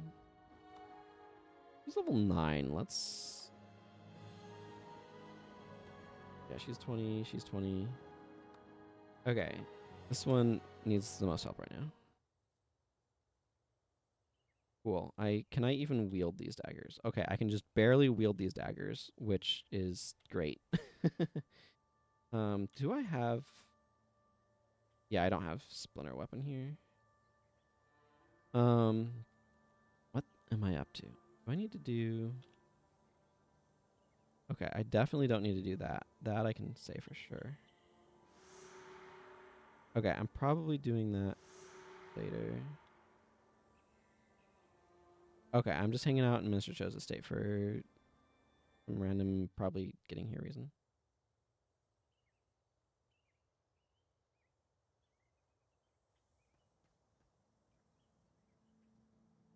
Yeah, that's the thing, is the game is so centered around energy management that having more energy management... I'm going to move this over here. Lucas. Let's go with that. Man, this bar is definitely really glad to have these daggers. That's for freaking sure.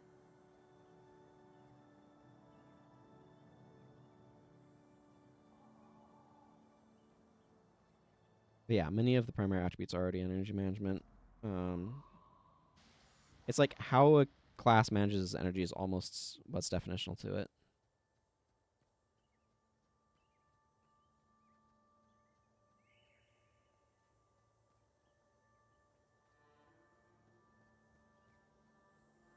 Look at the mist in the mountains. I love the mist in the mountains in this area of Shing Jea. And Shing Jea or just in general. I like mist in mountains in general. Wonder if they have better atmospheric perspective in this game than Guild Wars 2. That's something I want to be looking for.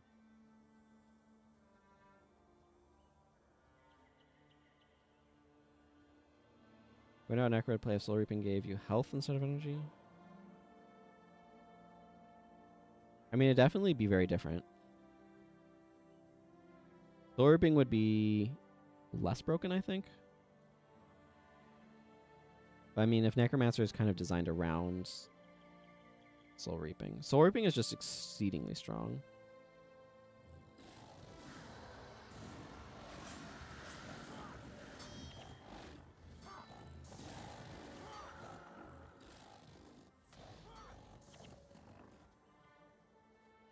Yeah. It would give a bit more value to, like, Offering of Blood or whatever, but...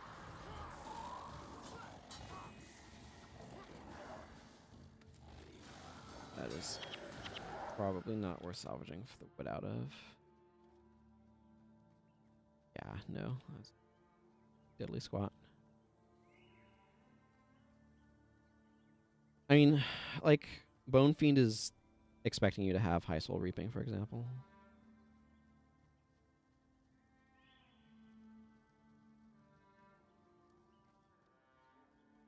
Let's see. I'm not sure.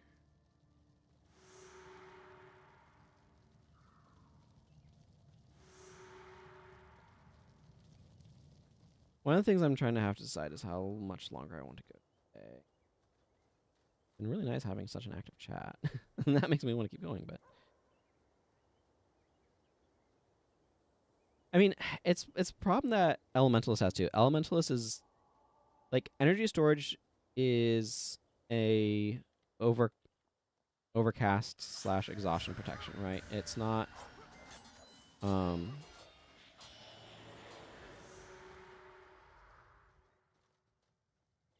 and it gives you some, like, initial thing, but it doesn't give you throughput.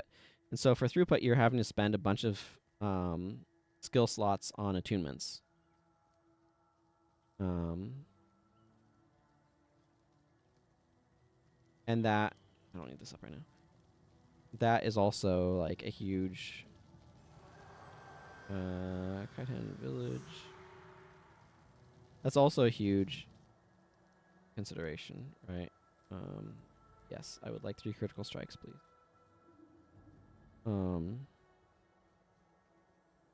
Of, like, elementalist attunement skills are kind of painful because then you're also hyper reliant on your enchantments for energy management, and if there's any sort of enchantment stripping, you are hosed.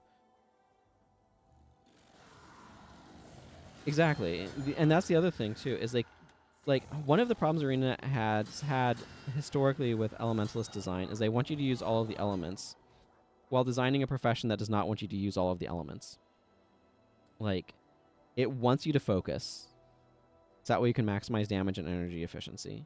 Because if you start trying to bring in other elements, you're splitting your attributes more, and you're inherently causing problems for yourself in the sense that I don't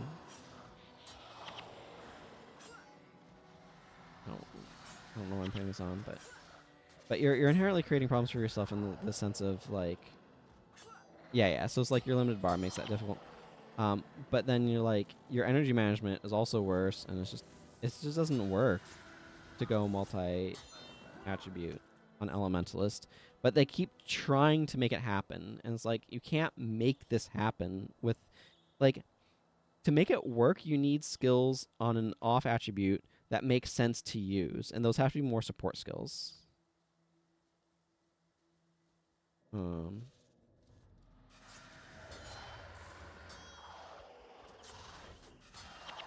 Is this the good stuff? I think... nah, it's not the good stuff. No, the good stuff is the Hygiene Lagoon ones.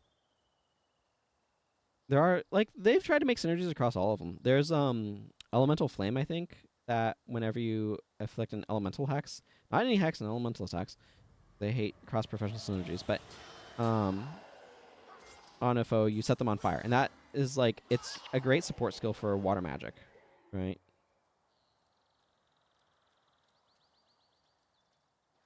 Yeah, Master of Magic sort of makes it possible, but then you run into the problem that Elemental always has, which is that it's hyper reliant on enchantments. And so if there's any enchantment stripping, And oh, what do you know? Every enemy in the game has chillblains. That's an exaggeration, but like enchantment stripping is extremely prevalent in various parts of the game, and that makes those sorts of builds completely non-functional. Yeah, I mean that's fair, right? The advantage of Elemental Flame is it stays around for a while. It's like it's a build, right? I'm not saying it's a great build, but it's a build. Hey, look, 40 gold.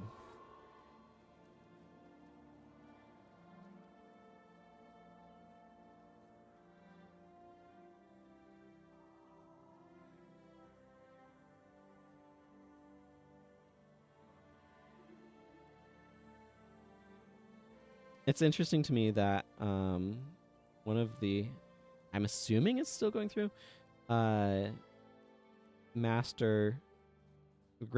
for the new elite spec for, is it Evoker or whatever? For Guild Wars 2 Elementalist is, okay, now you're only one element, but you get buffs for it or something like that. Like, okay, one of those buffs should be weapon swapping. I would be married to that.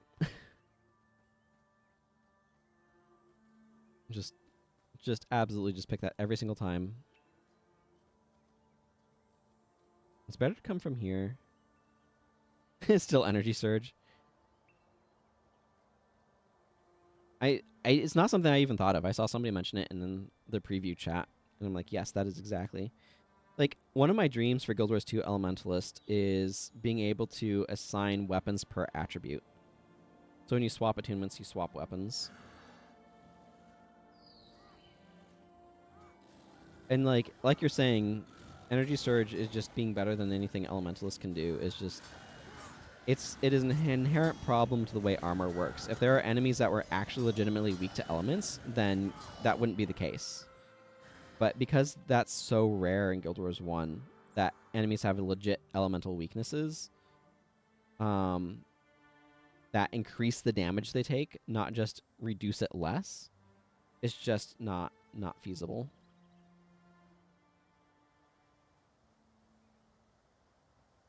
Because, like, destroyers are weak to cold, by which you mean they have 80 armor and take reduced damage from cold. If they had, like, 40 armor against cold, then you'd actually deal more damage.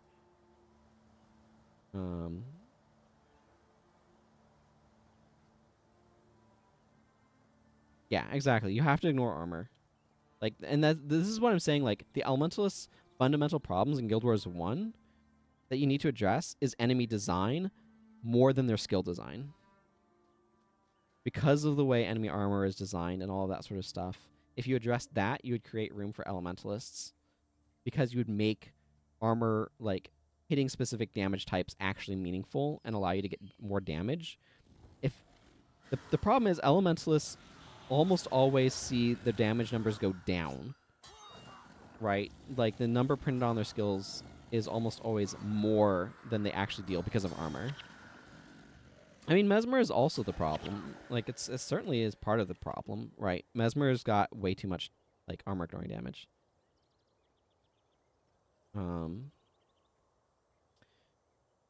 But I mean, like, Elementalist was super powerful when the game first came out in PvE because enemies wouldn't react to stuff. So you could stand at spellcasting range and drop a bunch of meteor showers on them, and then the AI scatter, and they'd just kind of sit there. Yeah. Like, and the thing is, like, it's totally understandable because Mesmer sucked in PvE for a long time. It's a PvP-oriented profession. And the only way to make it really good in PvE without it being, like, the sort of overpowered that is now, like, because it's not being overpowered doing Mesmer stuff. It's being overpowered just doing direct damage. And, like, for it to be good at doing Mesmer, like, where Mesmer stuff would be good, you need encounters to last longer. And that would, like, having enemy encounters feel like PvP encounters would solve a lot of the balance problems Guild Wars 1 has in PvE. Because the systems are so designed around PvP. But then you have enemy encounters that last for like 5 minutes, and nobody wants that. So, you know, it's these fundamental problems. Not to mention the AI would have to be a lot more sophisticated to be able to handle that. As anybody who's fought against the Zaishin Elite are aware.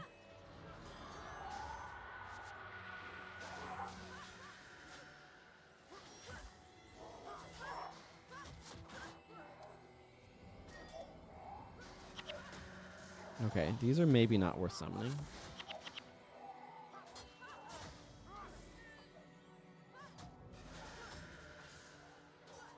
Pain is probably not the worst, but Shadow Song, there's no reason to waste energy on.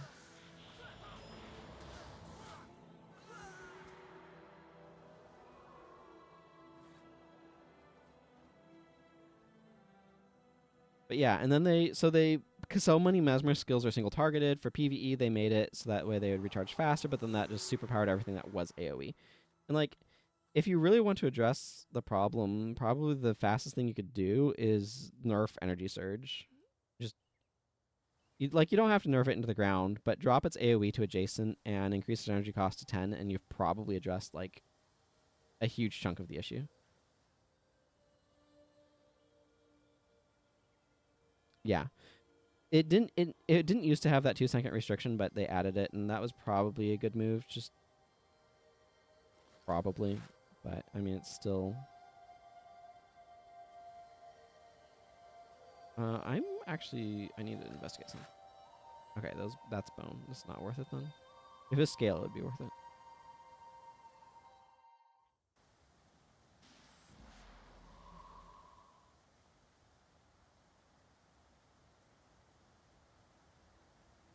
Yeah. I mean, of course you're going to use Mesmer because their damage, like a combination of draining enemies of their damage and shutting down their effects. Like you can just do too much, too effectively with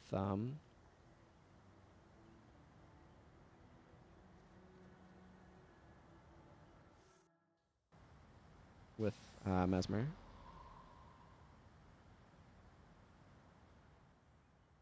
I mean, that would certainly be an interesting one.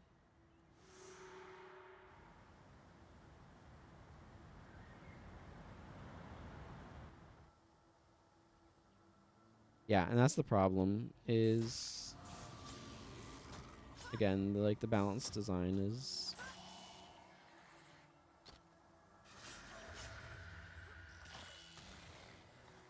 Okay, you know, I have some spare points. I should put them in Communing and Shadow Arts. Make those skills ever so slightly better.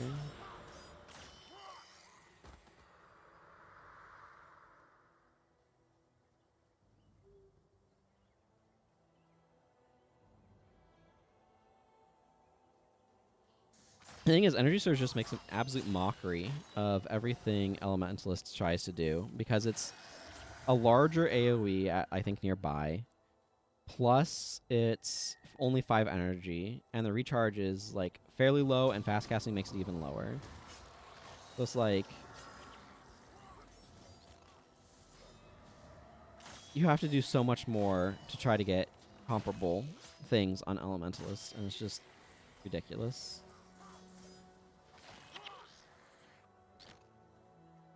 And that's again, it goes to the back to the problem of enemy design rewards armor ignoring damage late game, or like, you know, in general, because there aren't any enemies that have weaknesses to armor or like there's very few enemies.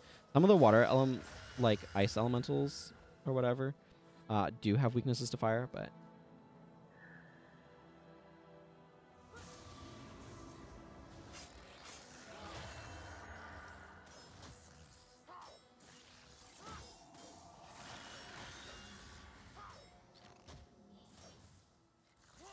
yeah, I get what you mean, supervillain.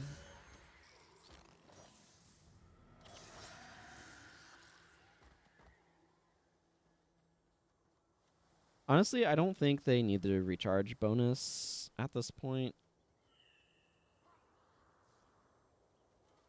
Not unless, like, the design is considerably different. But again, you'd have to address the skills that are being too strong. I don't know. It's a tricky proposition, and there's also the question of, like, where do things kind of go wrong, and how do you make it work right? And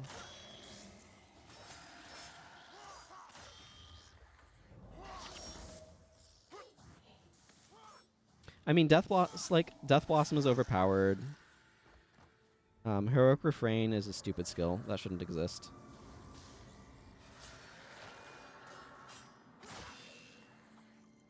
Paragon in general, though, is just it's. I think Paragon is my candidate for the worst designed profession in the game. I think Ritualist is also terribly designed, for what it's worth, but for different reasons. I think the problem with Paragon is its primary attribute encouraged them to design skills that affect all party members or all allies, and then that became too powerful. Because it turns out affecting everybody is very strong. And thus they created a design that was inherently difficult to balance, especially in multiples.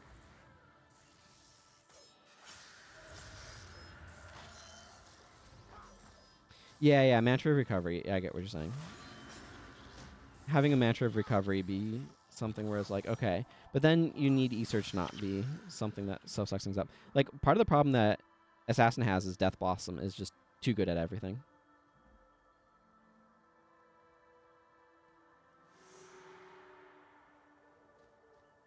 Yeah, I mean, that makes sense, right?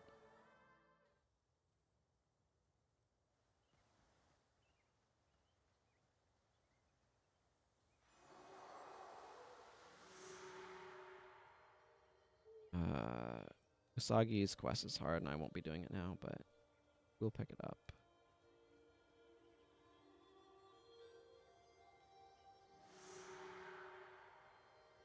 I want to get her to the mainland.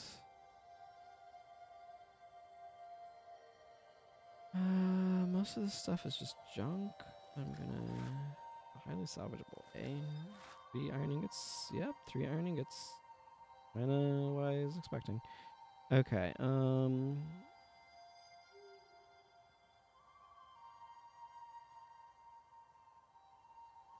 Covering your videos 006 are all tightly tuned for the OG PvP. Yeah.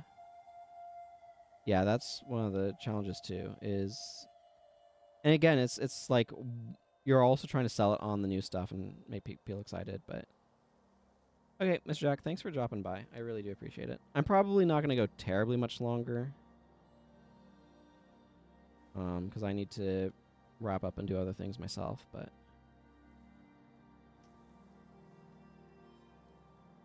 Psycho. I think I might get her to do Zen Daijun, but not do Zen Daijun. That's true. That's true. Important to me to get those VODs up for everyone to enjoy.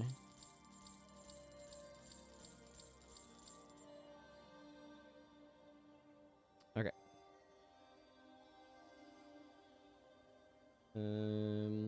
I have more expertise than basically every other attribute.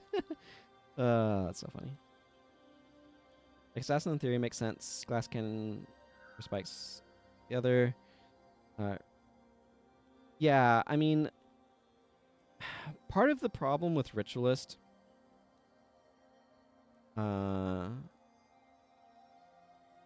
is... yeah, I think I can survive on this for now. Part of the problem with Ritualist is spirits should have 3 to 4 second cast times like they do in PvP, but because that's super obnoxious in PvE, they made them super fast, and then that unbalances the profession entirely. The other thing too is like Assassin and Ritualist were actually super weak on release.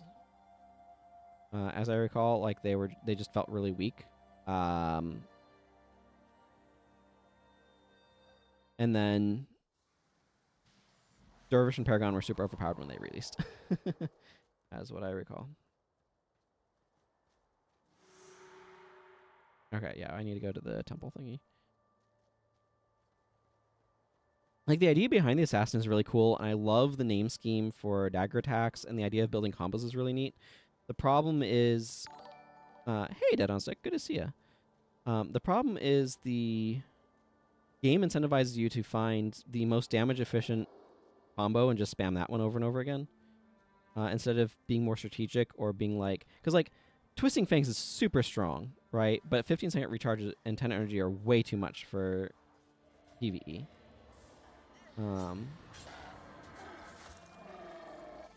Because, like, you can't use it often enough. So, like, Death Blossom is just too good at everything.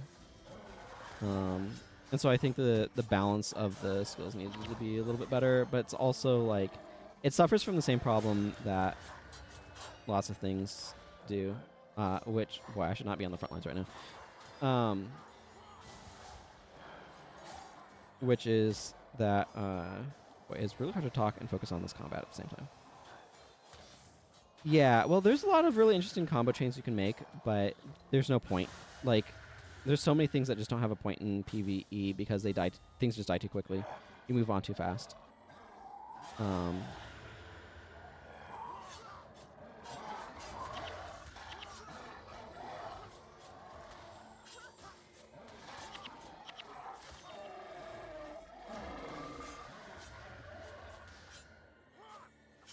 And so, like, there's no reason to do anything other than spam Death Blossom as fast as you can. And, like, there's a lot of really cool chains that people would build in PvP, but there's a lot of really cool chains you can make, and figuring out how you're doing stuff is kind of neat, but... Like, this is one of the things that's really, really tricky is the fundamental issue is really hard to address because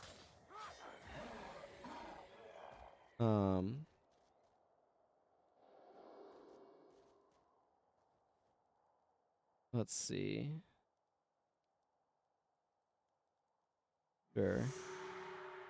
How does this one work? I always do the other one.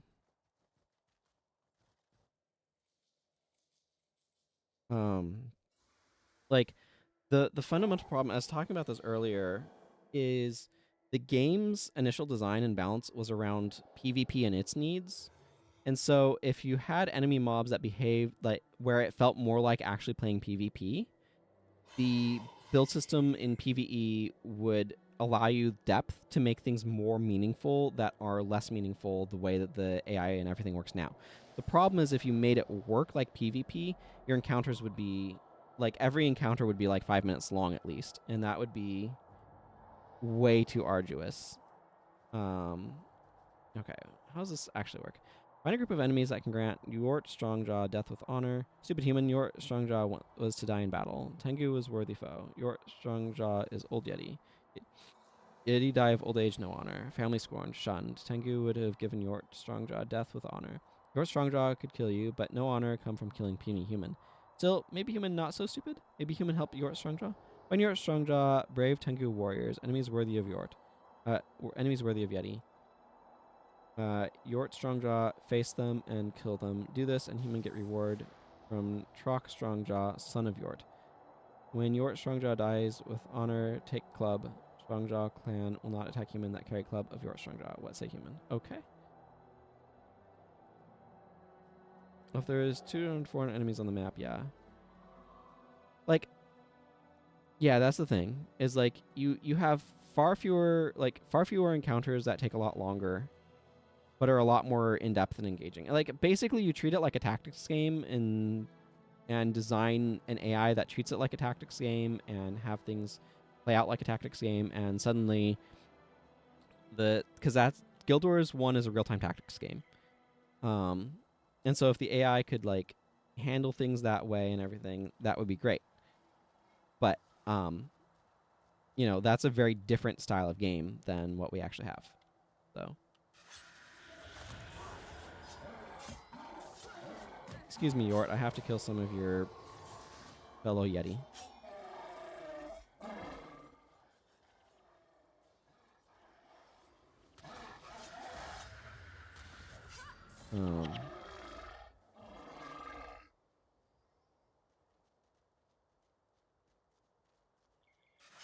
Yeah, like just smarter AI would do a lot. Like if that's what hard mode was better builds with fewer enemies and substantially better AI and stuff. Like that would be really interesting too.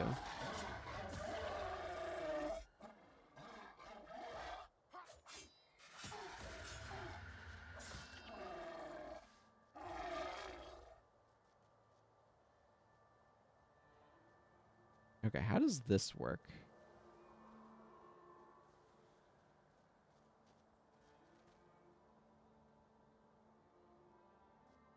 Okay. I just need to step back and let him die to these.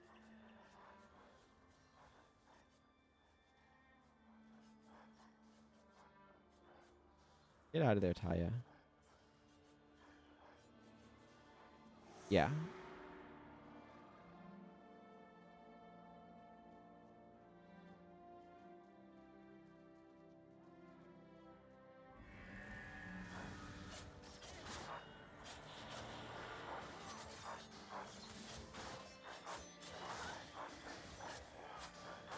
Yeah, if every mob at least had 8 skills, that would be something, right?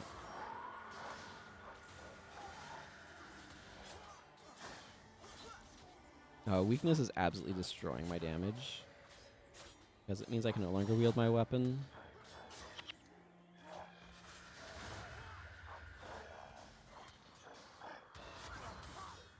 Oh my goodness, this is... this is a hold item. Garbage.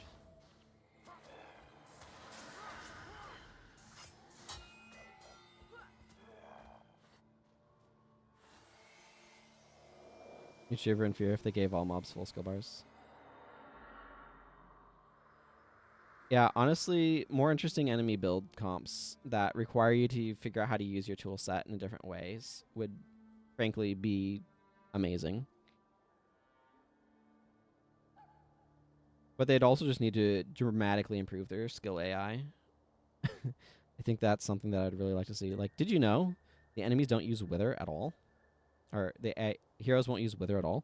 I think it's Wither. They just will never cast it. There's some, like, random elite like that. I tried doing a project of, like, making a build with using every single elite skill and or like, you know, a build for every elite skill, and I discovered that there are some elite skills that they just will not touch. Some skills they will not touch. Yeah. Honestly, more customizable AI system for both heroes and for the developers to use for the AI would probably just have been a really good investment at some point in time. I don't know what it actually looks like, but the heroes and henchmen should not then aggro new groups while kiting and also automatically space themselves. Yeah, no, absolutely. Like that would be part of it, right? Your AI companions would get a huge upgrade as well as your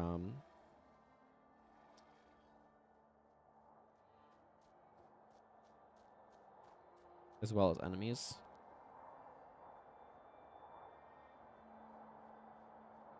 Hey, I have a club for you. Let me carry Club of Yort Strongjaw. Trock Strongjaw see feathers and Tengu blood on club. Trock Strongjaw can see Yort Strongjaw died with honor. Human honors Strongjaw clan by returning Club of Yort Strongjaw. Human take this offering and go. Trock Strongjaw thanks human, but human should not think human and Trock Strongjaw friends. Next time Trock Strongjaw meet human, Trock Strongjaw give human death with honor.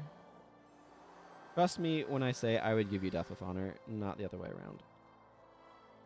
Also, we can cheat death because Grant says it's okay. I know that seems like cheating, but...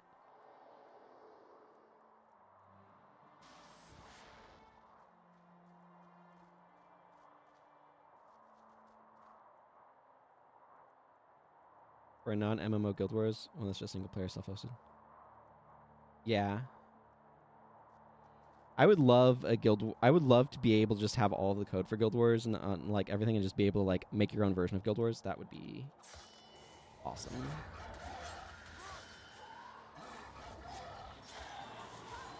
Yeah, the PvP was really good back in the heyday, but it's too infested with random bots and stuff. And or hard to have hot fire. I have fond memories of going to competitive arenas and doing a little bit of random arenas back in the day, and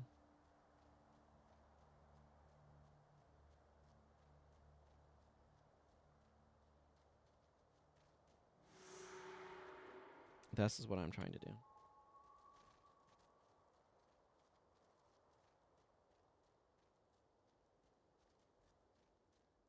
Yeah. I know, a Guild Wars game situated during the Guild Wars would be cool. One of my...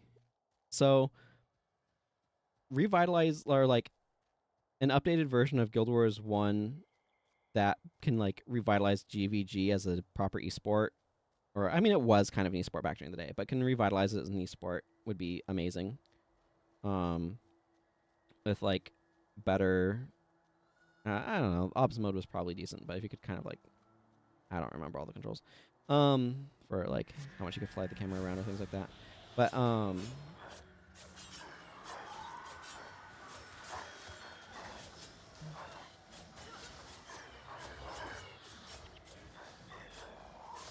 anyway, uh, a dream game for me is a tactics game, kind of like a Fire Emblem, that follows Adelbern's rise to power.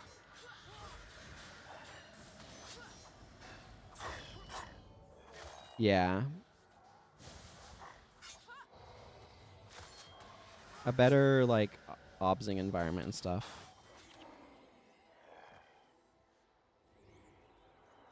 I mean, Dota 2 is ancient, relatively speaking, for things.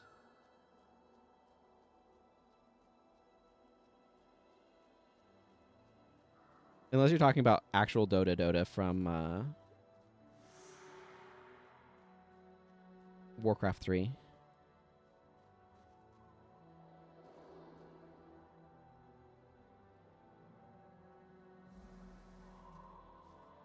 But yeah, being able to have anybody go in and observe PvP stuff was really cool.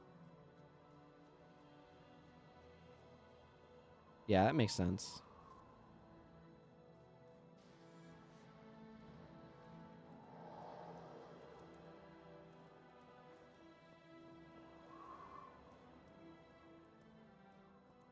Yeah, I mean, it doesn't surprise me.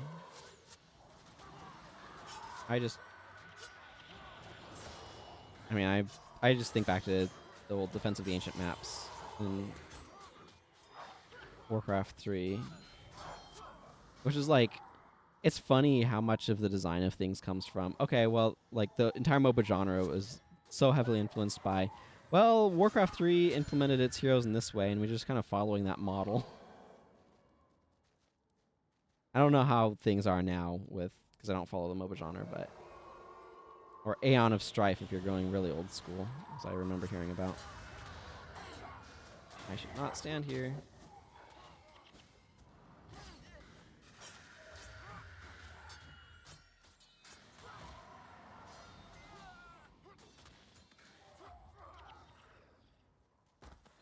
I did try making a few maps like that myself in Warcraft 3.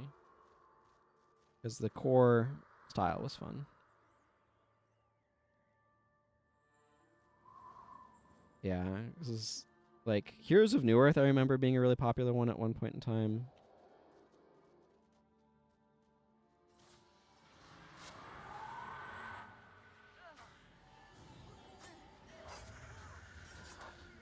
I have no idea if that's still around, but I remember having friends that were big time into that one.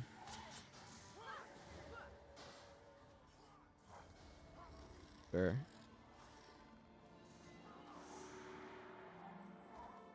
He's out.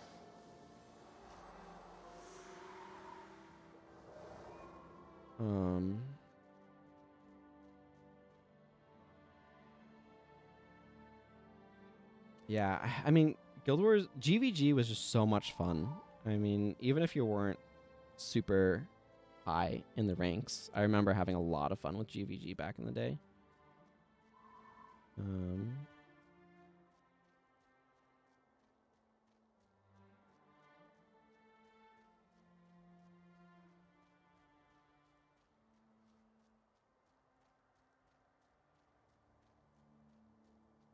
And now I'm thinking about back when I was in college, I was in a Pokemon club where we did competitive, but what we'd do is you'd draft the Pokemon on your team, and then we'd have weekly feature matches on Pokemon Battle Revolution, and that was good times.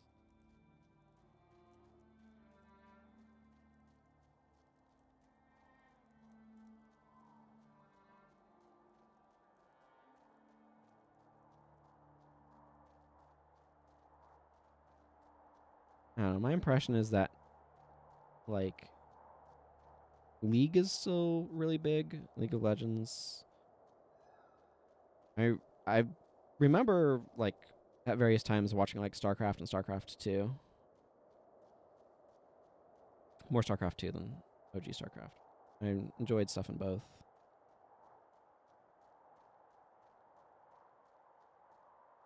Yeah. Yeah, that's the thing that I'm talking about. But like Gripshot Ranger, which I think is what you're referring to with the Snaring Ranger, where you use Crippling Shot and like because like that was also in part using concepts with cover enchantment or cover conditions because of the apply poison. Like that build was uh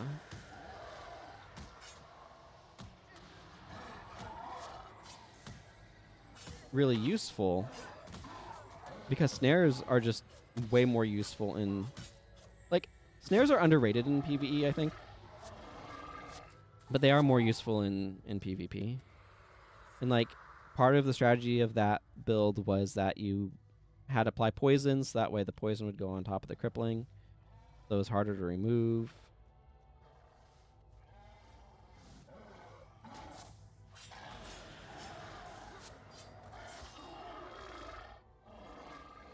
Um, and a lot of the utility ways that Ellie's would play are just not applicable. Like you don't have some of those rules for one thing. Like flag runners, there's no flag running in. I mean, arguably there's the equivalent of it in some like missions or whatever, but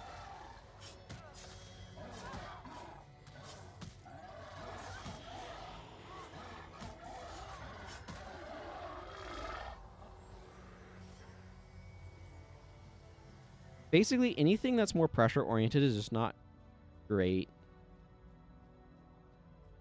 Yeah, exactly.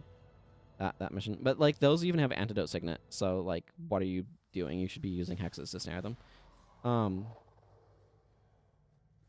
I mean, yeah, you can probably do that too. I've speed boost run them down. I've usually like deep freeze and get them with that.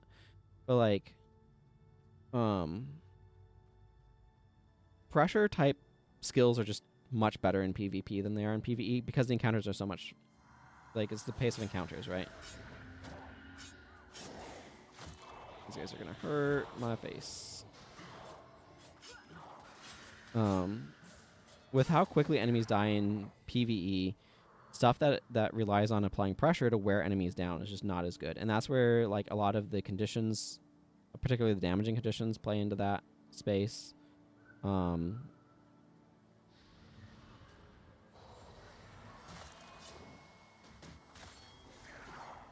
the yeah, I'm gonna wrap up when I get to Zendai June, um, but damaging conditions really have a lot to play with pressure. Some of the more energy denial type things go into that. And the only reason why energy denial happens in PvE is because it's just such an effective source of damage. The E-surge everything. But, you know, it's a lot of these strategies that are trying to wear down the enemy's defenses and things like that are just not the way PvE works at all. Less direct this way, I think.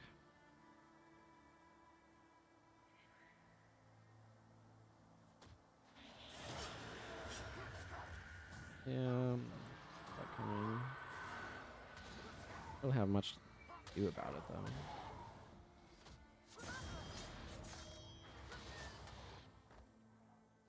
I'm not surprised. I'm still super fragile, and enemies exploding and taking off a big chunk of my HP is not good for me. Oh my goodness. This is the freaking assassin problem all over again, except it's just my healer can't keep up with me. My armor is pathetic.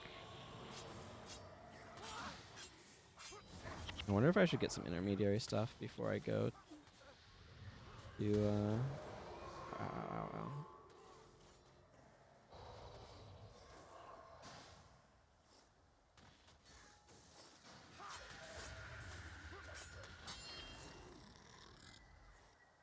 And Afflicted Soul Explosion is BS.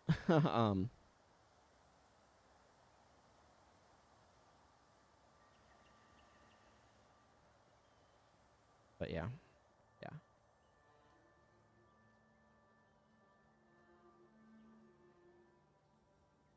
If enemy teams were a lot better at supporting themselves and not dying and all that sort of stuff. And I still think back to those early days of factions coming out when everybody had made an assassin named after a character from Naruto, and then they would shadow step into a group of enemies and instantly die. And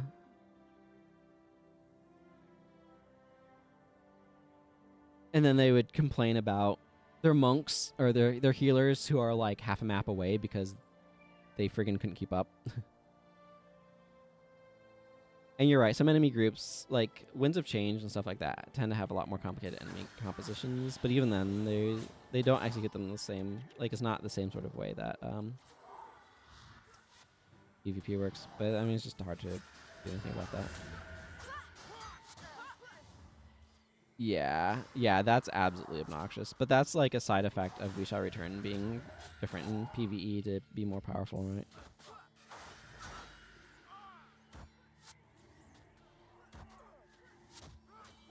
Okay, Sue, if you could use some minion skills, that would be great.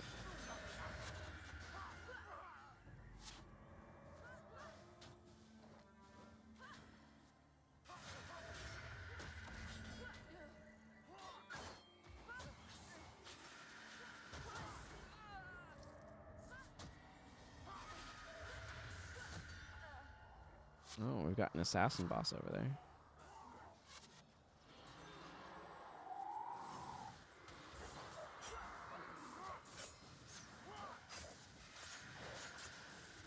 I am absolutely using Shadow Song to cheese this guy.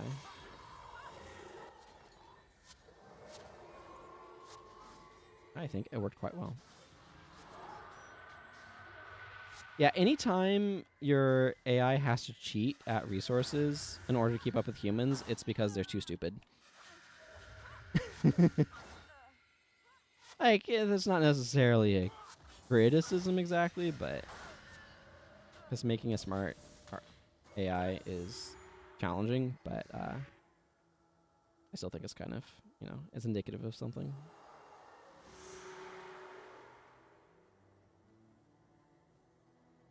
Going past the Miller over here. Miller Quang.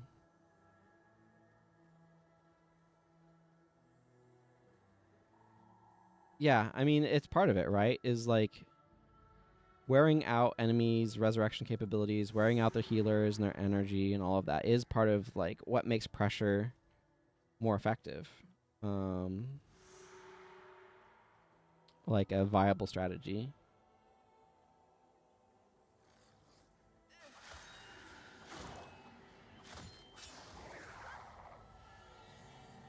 But like a lot of times like, and the thing is, you don't necessarily want enemies too hard to crack. But it's like, it's a really hard design nut to crack, frankly. I don't know, it's interesting to think about, though. I'm starting to get to the point where I'm hungry enough that it is making it so I don't want to think about things as much. That's okay. I'm going to have lunch after this. Kind of a late lunch, admittedly. That is okay.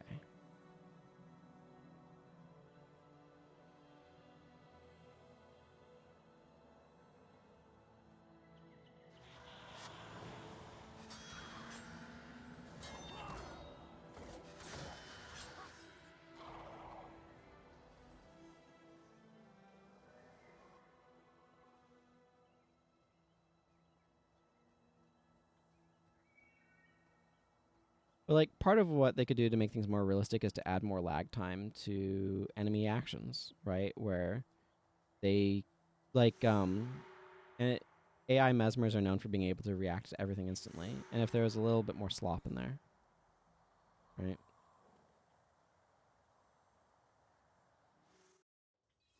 But it's difficult to design that sort of thing.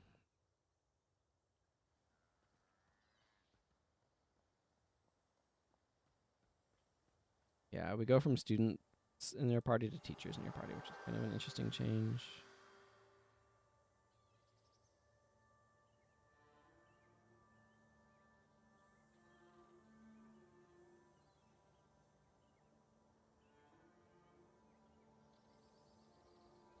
I think making these a little bit stronger makes more sense. I'm just going to dump into Shadow Art.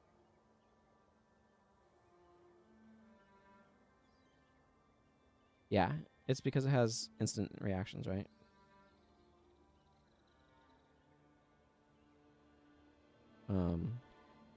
And so if it was something where like it could flub its actions too, that would do a lot, even things out.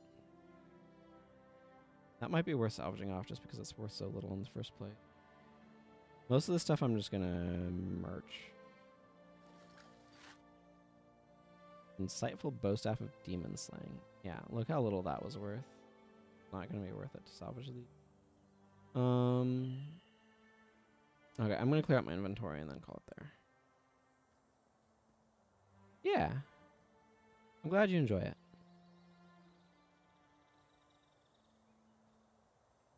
Okay. I don't want the merchant yet. I want the Sheen Light chest.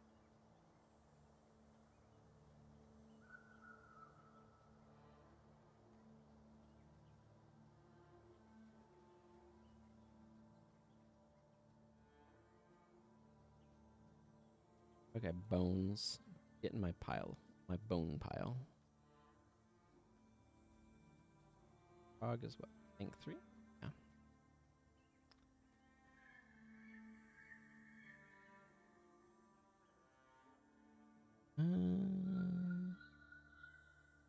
Actually, I'll salvage the bow staff and.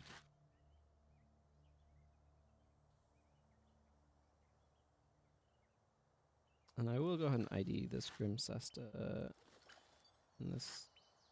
There we go. A little bit more value out of some of those, anyway.